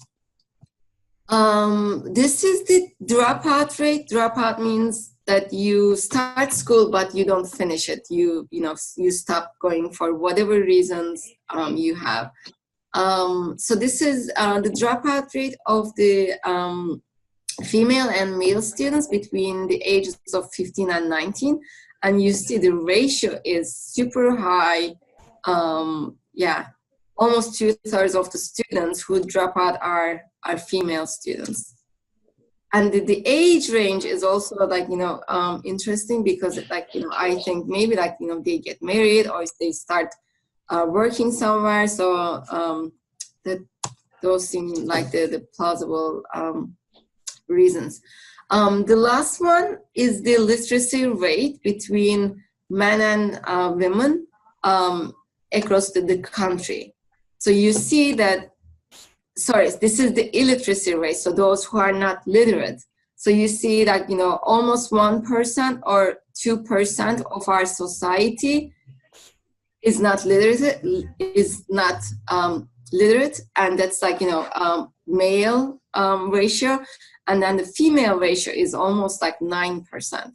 So there is this huge gap in terms of literacy when it comes to men and women.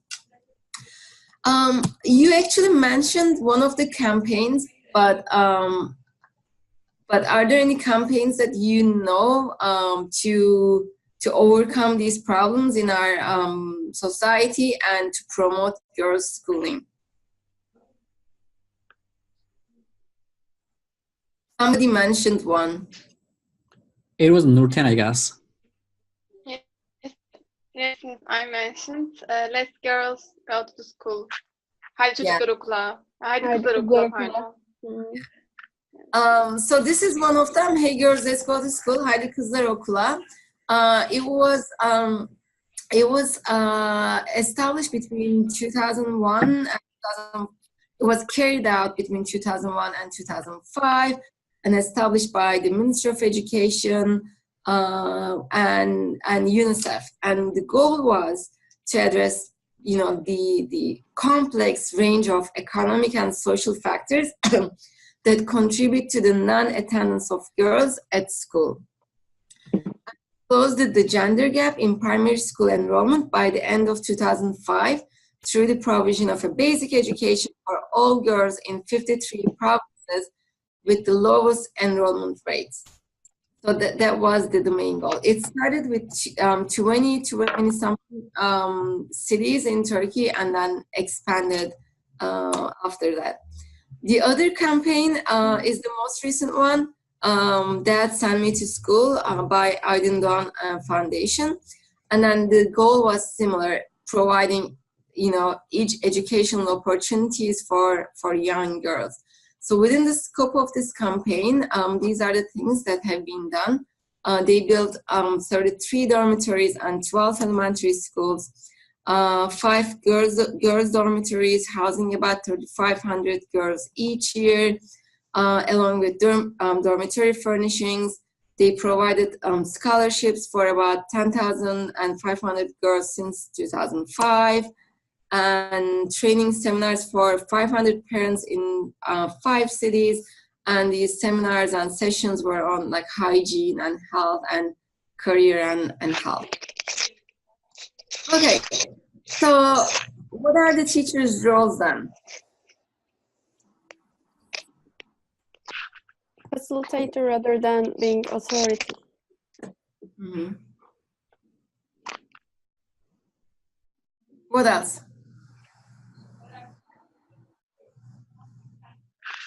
Like challenging stereotypes instead of making them even stronger in their minds. Like they learn things at home, they learn things in society, but we have the power to change those roles, because especially in lower grades, the kids see their teachers as the authority. They trust their teachers more than their families. So we actually have power and the ability to change those stereotypes, and I think we should do that.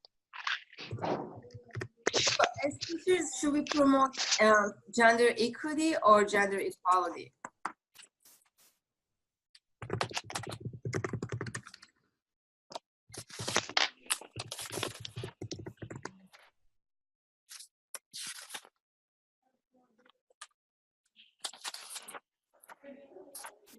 I think it depends on the context. Like if we teach in a context that the girls are actually in a disadvantaged position, that we can talk about gender equity, because that means we give them more opportunities, we give the girls more opportunities. But in a gender equality situation, we give them equal roles and equal opportunities. But if one group is disadvantaged, then that means they need more opportunities. Then we need gender equity in that situation. Exactly. So gender equality, we need to embrace gender equality. I think that's the first step. Like we need to provide or make sure that, you know, Everybody receives the same opportunities to access to classroom resources and participate in activities. But whenever like we realize that there are students or groups at risk or less advantaged, then we should, provide more support, therefore, enhance their chances of finishing at the same level as the more socially privileged students. So that's the rule of thumb. So more suggestions here. Develop an awareness of hidden identities, who the students are, and gender inequalities by incorporating such topics as gay, lesbian issues, which is our next theme, dominant gender ideologies, domestic violence, sexual harassment in the workplace or at school, gender inequities in access to technology, like, boys might have a laptop or an iPad before, girls ever see a computer. So we need to keep these in mind. And we need to get rid of sexist language used to disenfranchise women. We also need to use transformative classroom practices to incorporate students' lived experiences and to locate their experiences and beliefs within larger social contexts. So the key word here is transformative, because it's not really enough to raise awareness in your classroom. Okay, I'm very sensitive about gender issues, but I don't do anything about it. I don't adapt my course materials. I don't expect students to think about these issues. That's not good enough. What you do in the classroom should go beyond the four walls of your classroom, and at least make an impact. Even at the school level will be enough to make a contribution to the world in the long run. Dennis, do you mind if I just add one point here? If you go back to the previous slide, I think ideologies are very important, because what we teach in the classroom is a takeaway on the side of the students. So this takeaway will definitely change something in the society that students live. So whatever takeaway they have in the classroom is definitely based on some ideologies from the perspective of the teacher and also from the perspective of the national education. So the principles or rules that guide the education, they are all based on some ideologies. If we can change or at least raise some questions in the minds of our students, that will definitely change the ideologies. And in return, these ideologies will affect the classroom practices and the curriculum as well. So I just want to mention that point. Thank you. So final words about classroom discussions, that you need to be proactive, you need to expect what kind of questions that you receive from your students, and well prepared to handle controversial topics while maintaining a positive dynamic in the classroom. So it's not enough to talk about all the problems that we have in the society and how gender bias is dominating our lives, but provide suggestions or solutions, and cultivate hope in a way. Engage students' imagination and allow them to develop critical consciousness and inquiry. Maintain a balance between playing an active role in student discussions on gender issues by introducing alternative viewpoints to ingrained ways of thinking about gender. And ingrained ways of thinking about gender is that, women, they stay home, they cook and clean, and men, they become, engineers or doctors, and, all those power dynamics. So you need to enable your students to question all these stereotypical ways of thinking. Acknowledge diversities while engaging students with alternative systems of knowledge, values, beliefs, and modes of gender performance. So modes of gender performance is how we perform as a gender. So I might be expected to, wear pink or red all the time, as opposed to black or gray. because those are more women colors, and that's the way I'm expected to show my gender performance. So we really like this video here that we're going to play. It's about a little boy in a shopping mall looking at toys and just like, you know, in the latest viral, just like, you know, complaining about why, like, you know, little girls need to buy princesses but not like superheroes. Video. A little girl from Newburgh, New York named Riley takes less than a minute to clearly and concisely explain exactly what she thinks is really wrong with big business, unethical marketing practices, and gender roles. And whether or not you agree with her, you got to respect her passion. Would it be fair for all the girls to buy princesses and all the boys to buy superheroes? Girls want superheroes and the boys want superheroes. The companies who make these try to trick the girls into buying the pink stuff instead of stuff that boys want to buy, right? Yeah, so then why don't all the girls have to buy princesses? Some girls like superheroes, some girls like princesses. Some boy like superheroes, some boy like princesses. Absolutely. So then why does all the girls have to buy pink stuff and all the boys have to buy different color stuff? She said it. Don't trick the girls into buying pink stuff and princesses. Some girls like princesses and some girls like superheroes. Some girls like pink stuff and some girls don't. If all of our complaints about the way society is going could be as succinct and articulate as this little girl's. Good on you, kid. I hope you follow it up with some rants about politics, too. How do you like the video? It's cute and right. What did you say? I mean, it's cute and she's right. Yeah. I don't know what else to say. Yeah. And you see like how frustrated she is that like, why do I need to buy all this pink stuff? Right? She doesn't like it. She's definitely passionate about it. Yeah. For what she believes in. Yeah. So our point here is that if this little girl can be passionate about it and, you know, like put it very nicely, I think you can do the same in your classrooms. Yeah. Okay. So final words about classroom materials. Supplement text by including writing or work by or about women. So not just like, you know, male authors or stories about men or boys, but, you know, represent women as authors or the sources of text, but also like, you know, the characters in the text as well. Site discuss include women as well as men as authorities about various topics. So, you know, Ira mentioned this, like, you know, people only talk about Marie Curie as if there is no other women in the world who shaped the way like we live right now. So March is actually Women's History Month, and it's celebrated in, we celebrate March 8th as the International Women's Day.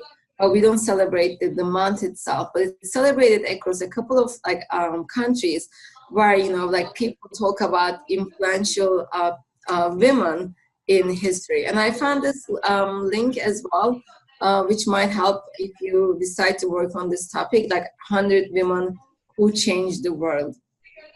Think about, I'm sure you know Dr. Earls, right? Dr. Earls, Turkish American doctor with lots of books and very famous, goes on talk shows all the time.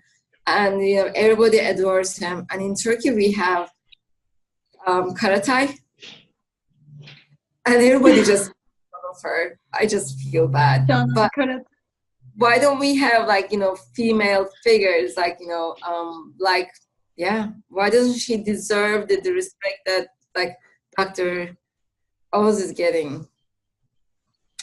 I don't find them like too like different as the two different characters. I think they have both things to say. It's just like, you know, media is presenting what they want us to see and believe. You can also use children's and young adult literature, and that's what our activity is on coming up. So when you plan your lessons, think about, do the characters in this book represent masculinity or femininity in ways that might surprise my students? How will the characters help students go beyond arbitrarily defined binary constructions of gender? And like binary constructions of gender is that you are either male or female, and then you need to like stick to your gender stereotype and gender performance. Wear blue, or you know, if you are male, you cannot cook. You know, that's like a female behavior. So you know, the idea where the gender bias actually comes from is that these constructions are very binary. I mean, I have a friend, and if you talk to him, you know, you might think he's gay, but he's not gay. He's just very feminine. He's married, he has kids.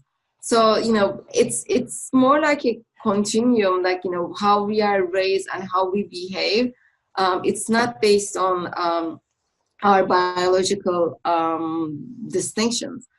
And you know, it's in a way it's arbitrarily defined. There's no like clear-cut definition of what like gender is or what being female or male means.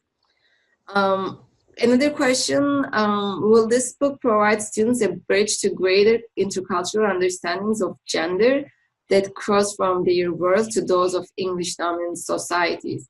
So, you know, again, like, will they be able to think about their own society, but also like make comparisons or gain understandings about their target language culture? And the last one, we talked about it. I mentioned it, like what kind of community-based activities might be appropriate extension activities to support gender equality and add concrete to the learning. So that's why actually we have your social responsibility projects as part of these webinars, because we don't want to just like, you know, raise awareness or help you, you know, think about these issues, but we want to have a contribution to the society.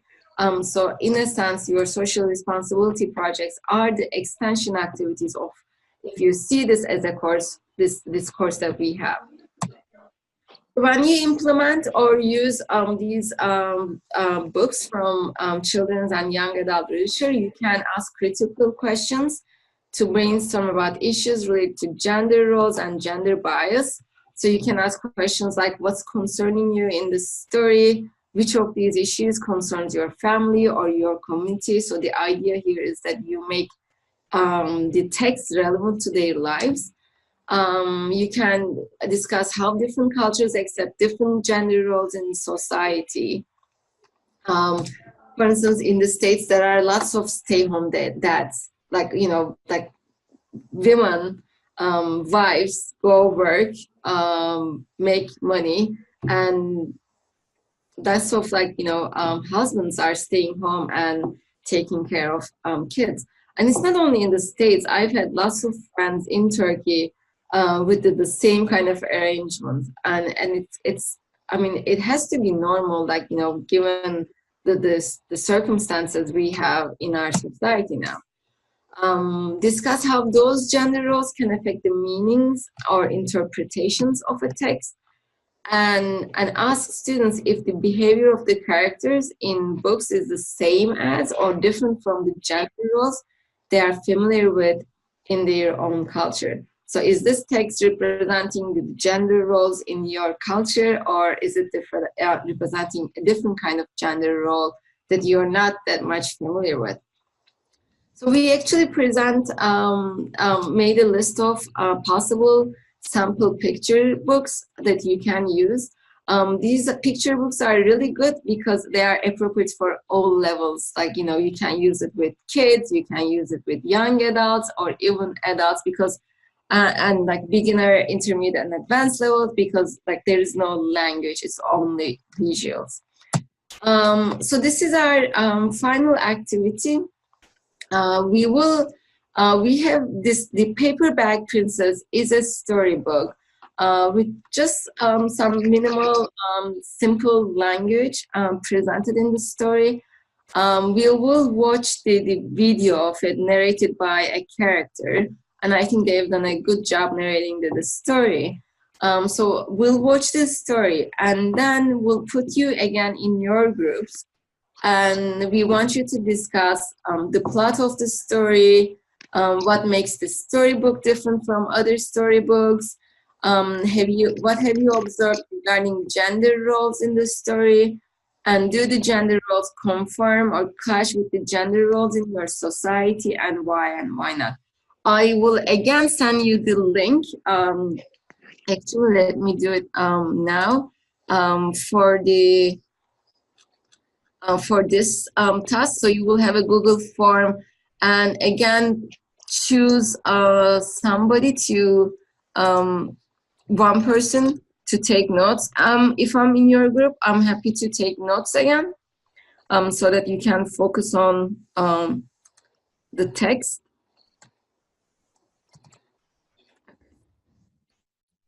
So you have the link. So here's what we are doing now. We are going to watch the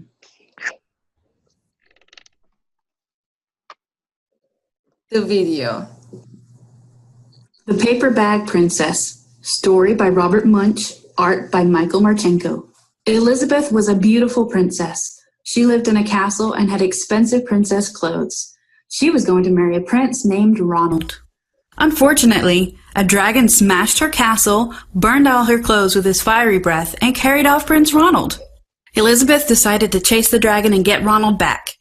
She looked everywhere for something to wear, but the only thing she could find that was not burnt was a paper bag. So she put on the paper bag and followed the dragon. He was easy to follow because he left a trail of burnt forests and horses' bones. Finally, Elizabeth came to a cave with a large door that had a huge knocker on it. She took hold of the knocker and banged on the door. The dragon stuck his nose out of the door and said, "Well, a princess! I love to eat princesses, but I have already eaten a whole castle today. I am a very busy dragon. Come back tomorrow." He slammed the door so fast that Elizabeth almost got her nose caught. Elizabeth grabbed the knocker and banged on the door again. The dragon stuck his nose out of the door and said, "Go away! I love to eat princesses, but I have already eaten a whole castle today. I am a very busy dragon. Come back tomorrow." Wait! shouted Elizabeth. Is it true that you are the smartest and fiercest dragon in the whole world? "Yes," said the dragon. Is it true, said Elizabeth, that you can burn up 10 forests with your fiery breath? "Oh, yes," said the dragon. And he took a huge, deep breath and breathed out so much fire that he burnt up 50 forests. Fantastic, said Elizabeth. And the dragon took another huge breath and breathed out so much fire that he burnt up 100 forests. Magnificent, said Elizabeth. And the dragon took another huge breath. But this time nothing came out. The dragon didn't even have enough fire left to cook a meatball. Elizabeth said, "Dragon, is it true that you could fly around the world in just 10 seconds? "Why, yes," said the dragon, and jumped up and flew all the way around the world in just 10 seconds. He was very tired when he got back, but Elizabeth shouted, "Fantastic! Do it again." So the dragon jumped up and flew around the whole world in just 20 seconds. When he got back, he was too tired to talk, and he lay down and went straight to sleep. Elizabeth whispered very softly, "Hey, dragon." The dragon didn't move at all. She lifted up the dragon's ear and put her head right inside. She shouted as loud as she could, "Hey, dragon!" The dragon was so tired, he didn't even move. Elizabeth walked right over the dragon and opened the door to the cave. There was Prince Ronald. He looked at her and said, "Elizabeth, you are a mess. You smell like ashes, your hair is all tangled, and you are wearing a dirty old paper bag. Come back when you are dressed like a real princess." "Ronald, said Elizabeth. Your clothes are really pretty, and your hair is very neat. You look like a real prince, but you are a bum. They didn't get married after all. Okay.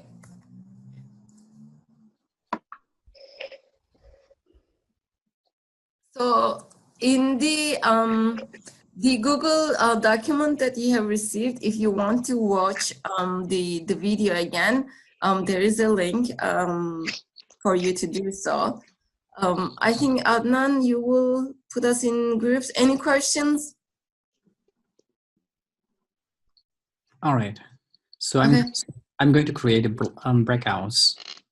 Before we do that, so how much time do we have to answer these questions? It's up to you.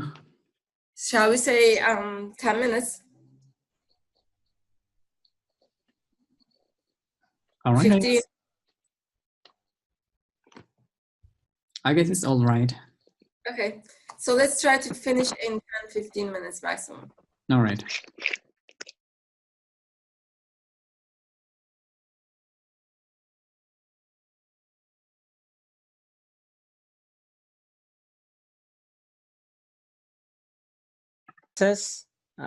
Pursues the dragon. So the things get heating up after she pursues the dragon. Mm-hmm. Then she outsmarts the dragon. Yeah, exactly right. Right.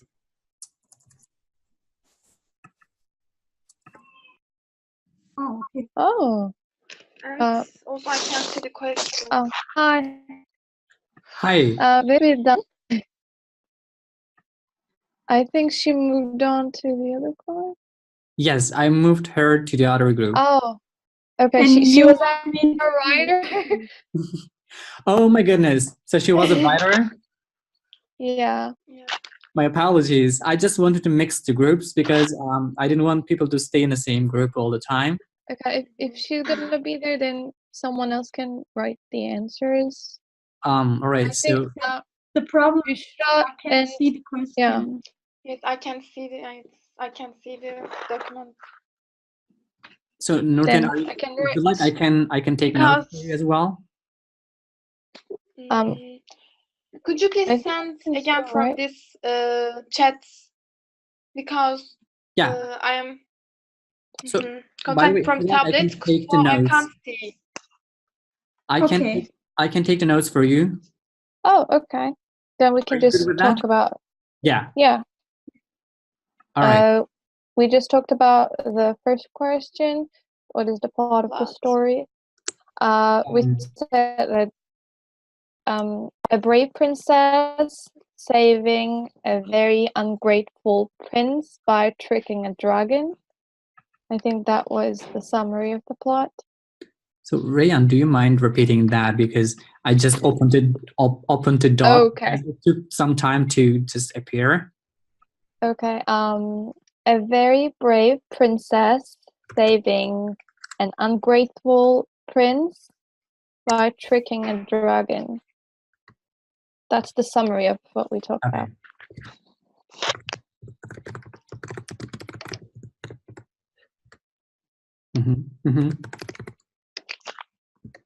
So the second question is, what makes this storybook different from other storybooks?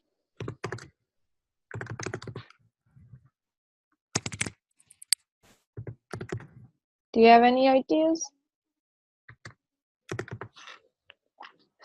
She's not ordinary princess person. Yeah. And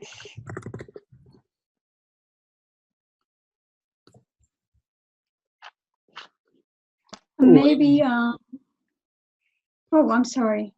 No, just go ahead, please. Maybe this writer or this book was trying to destroy this whole stereotype that girls are supposed to be like princesses.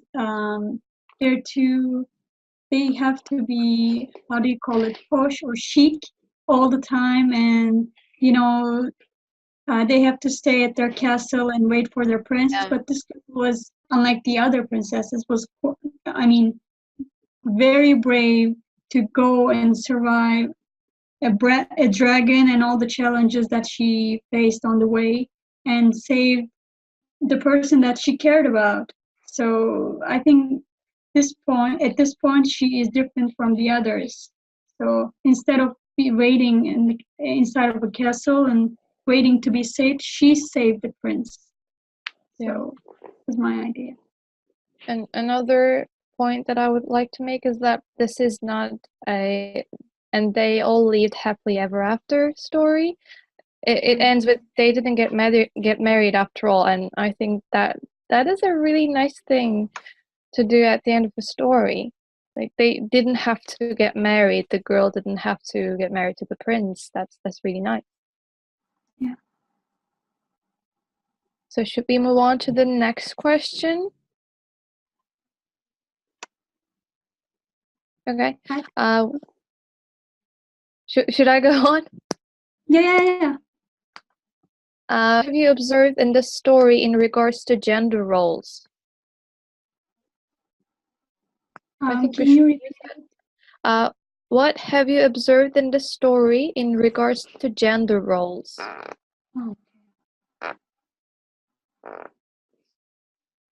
I think we can say they reversed the roles. That's what I was gonna say. Yeah, the princess was not a damsel in distress, but the prince was. And the princess was supposed to go and save the prince. We usually see just the opposite of that in stories. Like, in any story that I remember, like the Sleeping Beauty, Cinderella. Cinderella was supposed to be saved from her very bad stepmother, and then we had Snow White, and almost all the stories that we grew up with those stories. But I think this is really good that they changed the gender roles, they reversed them. And the girl was pretty brave and very smart while tricking the dragon. We should add that. Nurtan, do you want to add anything? No.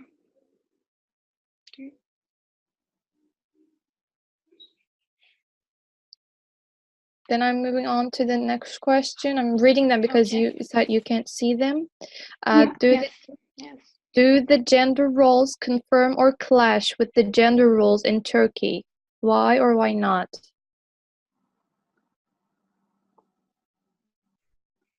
Do the gender roles confirm or clash with the gender roles in Turkey? Why or why not?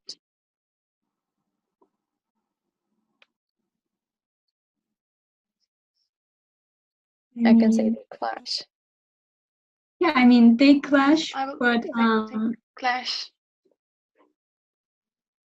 Like, if they're confirming, like, they go along with the ideas we have, but clash, they contradict with the ideas, with the gender roles. I mean, when compared to classics, children's stories, it definitely clashes. So it's definitely a different one. So they clash with the gender roles in Turkey. Then why do they clash with the gender roles in Turkey? Yes, I think clash.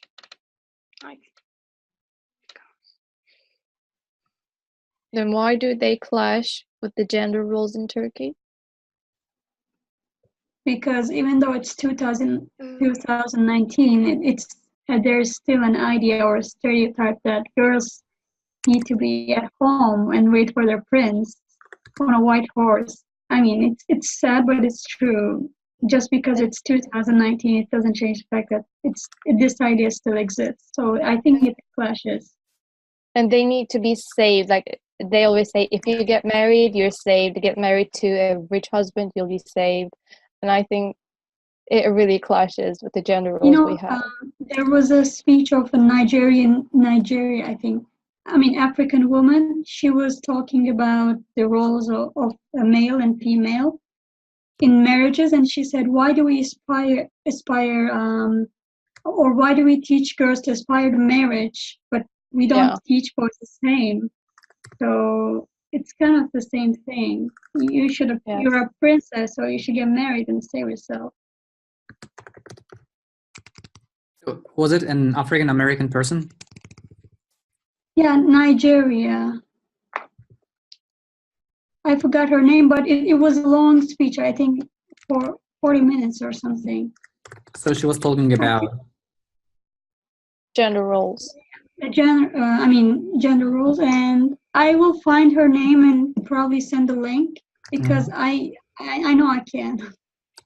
So I just wrote Nigerian speaker gender roles. Would that be enough for you to? Wait, I will just find it if you give me 1 minute. No. We don't need the link right now. Okay. For just taking notes, I wrote Nigerian speaker in parentheses and gender roles, and then you can expand about that when you are presenting in the main room, right? I'm sorry? So for my notes, I wrote Nigerian speaker gender roles, and when you are in the main room, I think you can expand that, right? You can talk about it. Yeah. Okay. Yeah, I can talk about it. All right. So we're done, I guess. So would you like me to go through my notes? Okay. All right. So what is the plot of the story? A very brave princess saving an ungrateful prince from a dragon by tricking it. Yeah. All right. So what makes this storybook different from other storybooks? Not ordinary, and destroys stereotypes. Brave princess, saving the prince, and instead of what is that? Instead of being saved, she saves the prince. Not happy ending due to no marriage. Not happily ever after. Actually, kind of. Prince is always happy. That's it's different, I think, throughout the story. And she lost everything, but she was happy. Actually. So I would write the. Yeah, we can say happy ending, I think. Yeah, it's a happy ending. I said that it's not happily ever after. Yes. I'll write this down. Okay. Not happily, right? Not happily ever. Do you mind repeating that? Not together happily, separate happily, I guess. Yeah, all the stories end and they lived happily ever after. It is not a happily ever after, but it is still a happy ending. Got it. But still, not happily ever after, but still happily, right? Goodness. Yes. All right. By the way, I took my notes in capital letters. I hope this is not a problem. It shows how important it is. So yeah. All right, I'm going to send it out. Okay. Thank you. I received a text message from Dennis. She said we're back. Oh my God. All right, so we're done, and I'm going to end the group. Are we fine with that? Yes. Yep. All right.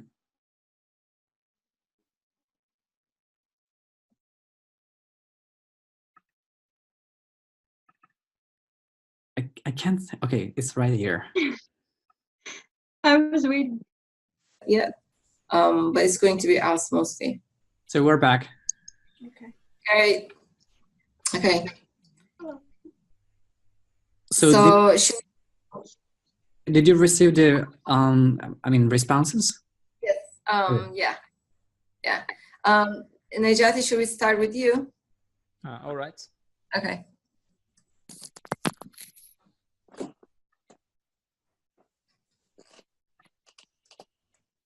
Right now, I can see the text. You can or you can't? We can't. Dennis, you have to share the screen, I guess. Okay, hold on. Okay. All right. So in first question, we started from defining the characters. So we have three characters in this short story, the prince, princess, and dragon. So the story revolves around the princess mostly. So the starting point is the princess kidnapping stage. I mean, he is kidnapped, and then princess pursues the dragon. Then she outsmarts the dragon. You know, there were some steps. I mean, the dragon flew around the world in just 10 seconds or 7 seconds. I don't know. So, and also we stated that there's an element of surprise at the end because the prince was saved by the princess. I mean, in most scenarios or stories, the male figure saves the female figure. But in this story, the princess saves the prince. So for the second question, one of our friends, Irem, said that there is no happy ending. They think it's so still a happier ending. Right. So and also, as I stated earlier, we have a female character who fights for her man or the prince. So it's pretty different since we have a strong female character. For the third question, the roles are different when she begins to pursue the dragon, because before that she's just like a normal prince who's wearing some shiny clothes. So she's saving the prince, and then we see that the prince rejects her. So as I stated again earlier, the princess is like a male figure, just like the other male figures, who just fights through some levels of monsters and then just deals with strong monsters and then be the champion. So she's like those fighters. And also girls are usually the fragile ones who need to be saved. This was also said in our breakout session. In most cases, the girls are seen as fragile or need to be protected from harm. So this is also another issue. And also for the male figure, he's too blind to see what she has done for him. So another thing to add is that, and also she does not see the fact that she just saved him, because she's not good looking. I mean, she's wearing a paper bag. She does not have her shiny clothes on. So we can have a meaning that the princesses should like a princess. I mean, real princess who has shiny outlooks and clothes. For the last question, we said that it clashes because in Turkey, the girls are seen as fragile, as we stated above. They are seen as they should be protected by males. The problems with both men and women,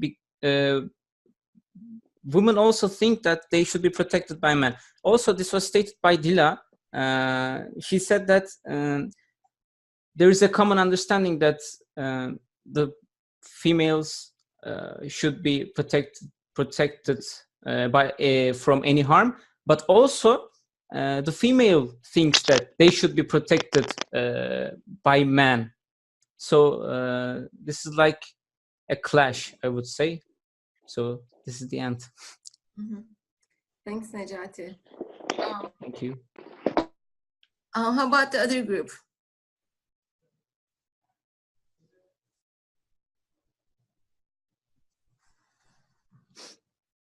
Who is your spokesperson? We forgot to choose it. Okay. We didn't choose it. Okay, should I choose one for you? Doing my own strategy again. Who was born this month, February? Not me. October 14th. Sorry for not being born in February.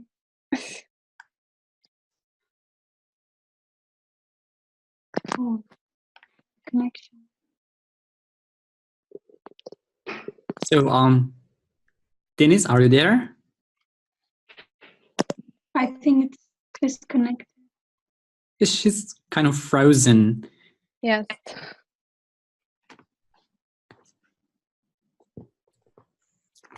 All right. I don't know if we should go on or wait for her. So I think we can go on and then she can join us later on. All right. So Rayyan, Nurten, Dila, we were in the same group, right? Bishra. My apologies. All right. So wait a minute. Denise is typing. And I need to just answer this.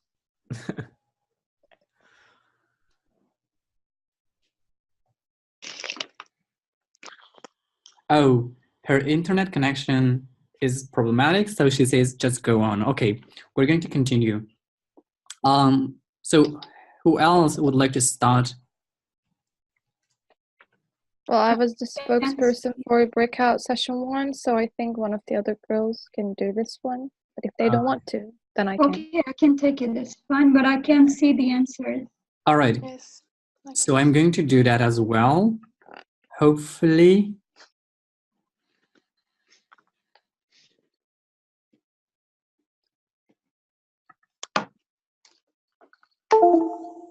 Denise was the creator of the session, breakout. So I hope I have the permission to get access to the answers. If you want, I can just, you know. Yeah, the first question was about the plot. Right. And I'll do my best to open the answer, hopefully. I can say whatever is on my mind, and if there's something missing, Rayyan, or we can. Okay, just go ahead. Just go ahead. Okay, the plot was about a very brave princess trying to saving an ungrateful prince.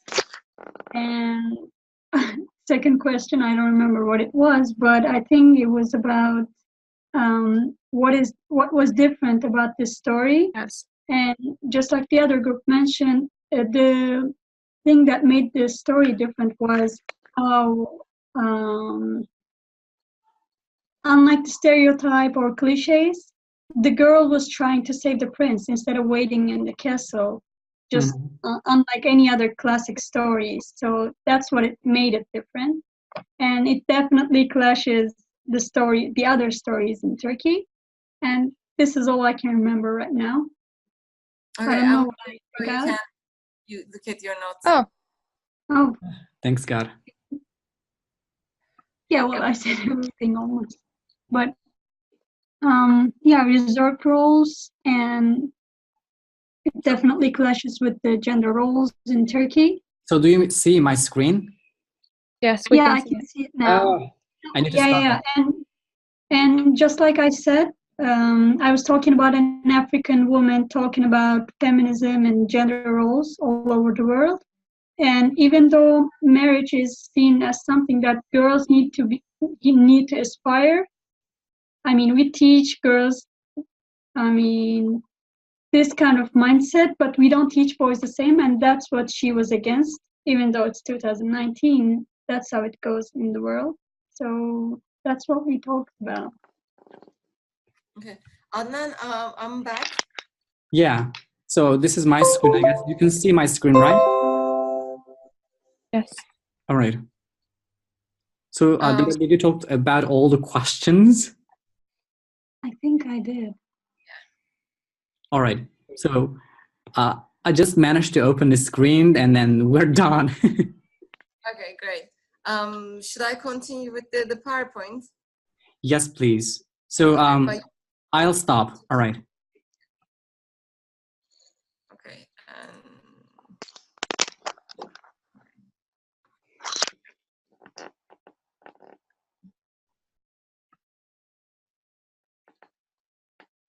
So Denise, you can share the screen. Yeah, it's coming home. Okay. All right. So thank you, the other group. Sorry, I missed it. That connection just like got cut off. This is your blog task number 2. Please complete the first one if you haven't done so, and then move on to this one. So we actually, like, for this one we provided some like general questions, but these are just like some guiding questions, so you don't need to follow them like in this order or line by line. We just want you to reflect on what you have gained from this webinar. So the questions are: what meanings or new discoveries were you able to make throughout this webinar? How can we pursue gender in our own teaching environments? If you had to tell someone what this webinar was about, what would you say? What types of difficulties do you think you'll encounter as an English teacher if you have to have a gender perspective in your teaching practices or in your learning environments? And do you feel that what you learned in this webinar is transferable to your teaching practice? If so, why? Will you keep gender in mind when teaching English? And how comfortable are you now in discussing these gender roles in a room full of students? So like some of the questions already overlap with each other, so don't take them like literally, and just like answer these, just like tell us like what you think about this webinar and having a gender-based pedagogy in your classrooms. Adnan, do you want to add anything?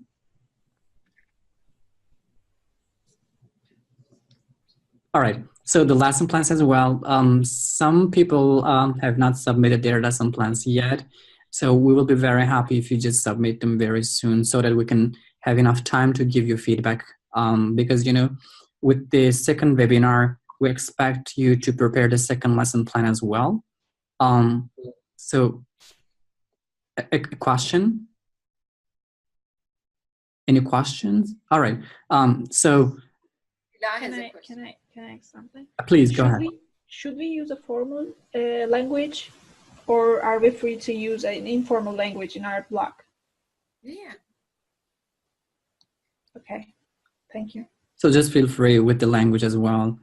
But of course, these are some, very sensitive issues. It would be better to be kind of conscious about these things as well. So in a nutshell, so the first lesson plan of the webinar 1, please do submit it very soon. We will be very happy because we need to give you feedback, and we're going to write feedback on your blog posts as well. And this is our second blog task. And for this webinar, we expect you to prepare a lesson plan as well. The template will be the same, but of course the topic will change. So we will be very happy and if you can share the second lesson plan with us in a week. Because we know that as your semester has started or will start tomorrow or sometime, it's very soon. And so as the semester begins, you'll have a lot of responsibilities with your courses and with your practicum course. So the earlier you do, the more time you have for your own courses. Yeah. So as always, there are sources posted on Canvas, especially if you want to get ideas about like what you can do for your social responsibility project, or there are links for news articles that you can use in your lesson plans. There are sample lesson plan. There's a sample lesson plan plus links to more sample lesson plans. And we listed some of the things here as well. And yeah, so Adnan, as Adnan said, we're going to finish the webinars in you have 2 more to go, and then we want you to start working on your social responsibility projects as soon as possible. So it's really important that you complete the tasks related to webinars so that you will have more time to focus on your social responsibility project. Mm-hmm. And by the way, please do visit Canvas, because the resources are provided on Canvas, including the presentations. Especially the additional sources and lesson plans are very useful. Sometimes you might feel lost or might have some challenges with preparing your lesson plans. The resources are really useful. You can use the links, like the news stories. They're very, very interesting. You can use them as materials in your lesson plans. So, yeah.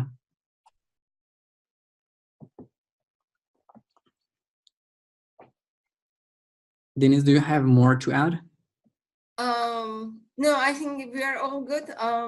Again, we'll send you a doodle poll for next week. Mm-hmm. And we'll keep you posted. Yeah. And if you have any questions, just email us. Yeah. Can I ask a question? Are we going to have any other kind of communication after the webinars till the symposium? Like, are we going to have any kind of conferences or webinars about our projects, like reflecting on our projects? Yeah, of course, yeah. Okay. We'll be working with you the whole process. Okay. All right, any more questions? If you have, please just do share, because the questions that you might have in your mind could be the answer to some other people's questions. The lesson plans on our blogs, am I right? Or no. The lesson plans are posted on Canvas. Yep. But we'll ask you to I guess she's gone again. All right. Oh, okay. All right, Denise, are you there? Yeah, can you hear me? Yeah.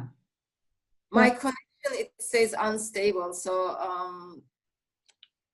so if, take off, know that it's the connection. All right, so the lesson plans are on Canvas. All the links are provided. So if you just go in on Canvas, each webinar is provided, webinar 1, webinar 2, and webinar 3, 4. So all the links and resources are provided. Just click on them and they're all named, so you won't be lost. But if in case you have a kind of problem accessing all the resources, just let us know. We can guide you as much as possible. So the links, the lesson plans, news stories, resources that you can use in your lesson plans are all provided on Canvas. Okay, guys, if you don't have any other questions, if anything comes to your mind, email us and we'll see you next week, okay? Okay. Okay. Take care. Bye-bye. Bye. Bye.